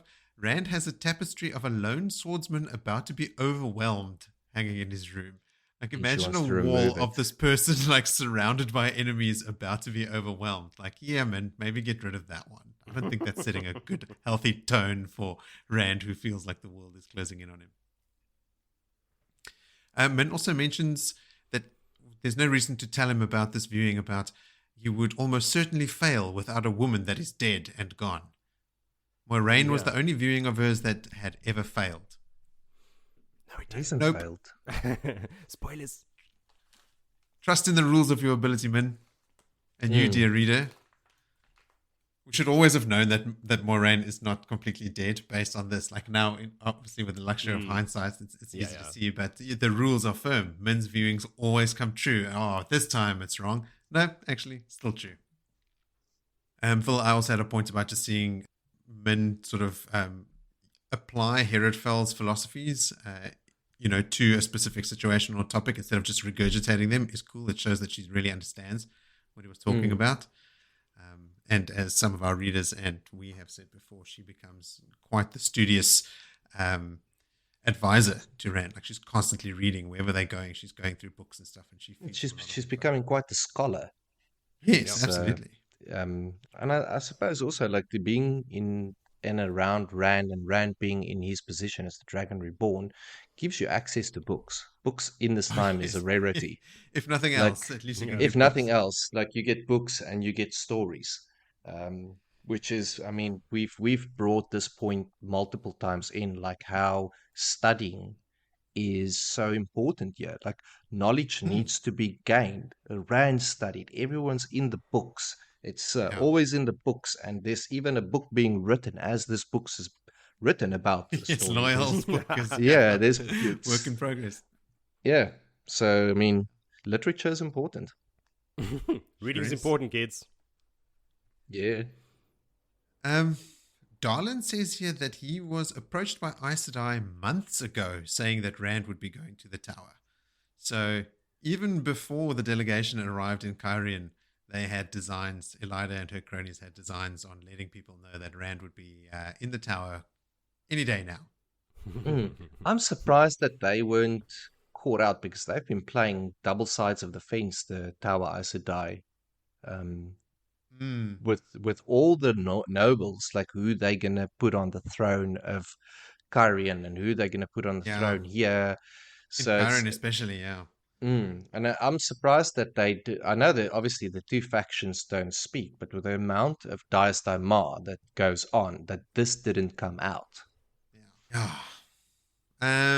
Speaking of nobles, when Darlin recognizes that Rand and Min don't have horses, he has two other lesser nobles get off their horses and give them to Rand and Min.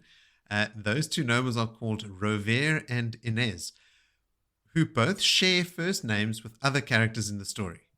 Like, there's not a lot of double ups of names, but both of these people do. The other Rover is a warder to Missouri, and the other Inez is a noble from Kandor who gave birth to a son in a farmhouse 2 miles from Dragon Mount on the day of Guitarra Morosa's foretelling. Whoa. It's just funny because when I read these two nobles' names, I'm like, I wonder if they harbor any resentment or if they come back and they do anything. And for both of them on the wiki, on the fandom wiki articles, there are disambiguation for the other Rovere, click here, and for the other Inez, click here, which was funny because you hardly ever see double ups of names. This chapter as well, you got to suspend your disbelief a little bit and just go, okay, it's super Taviran because. Yeah. Rand is just in the middle of a forest with no horses. How the fuck did he get there? You know what Rand looks like. You know he's tall with red hair and blue eyes, blue-gray eyes. And Caroline picks him immediately. And no one else does. And they go, oh, your horses ran away. Have these horses. Guys. Come into our home. Eat our food. Fight me with a sword. Let's go. Swing our practice swords. Come on, guys. So, all right, fine. Maybe it's just like the super Taviranness is just boggling their brains because Caroline wants to ride close to the men to hear what they're talking about, and all they're talking about is their pretty wives. I hope to have pretty wives. They're having such a chill conversation with this random minor lord that he met, and spilling the beans. Yeah, just talking. Totally. Yeah. The beauty of it all is that Rand being in that minor lord placed position is almost that all of them want to boast about their things. Like everything flows off the tongue even a little bit more easier already, and then you add a sprinkling of Taviran on that, and it's like verbal diarrhea. Yeah. So yeah, everybody's acting weird around him today. He's just it's the Taviranness. Do you guys remember anything about David Hanlon? Oh, do I? Let's bring him up. Yeah, so he was like the what do they call him in Camelin? The head of the guards or what? He's something like that.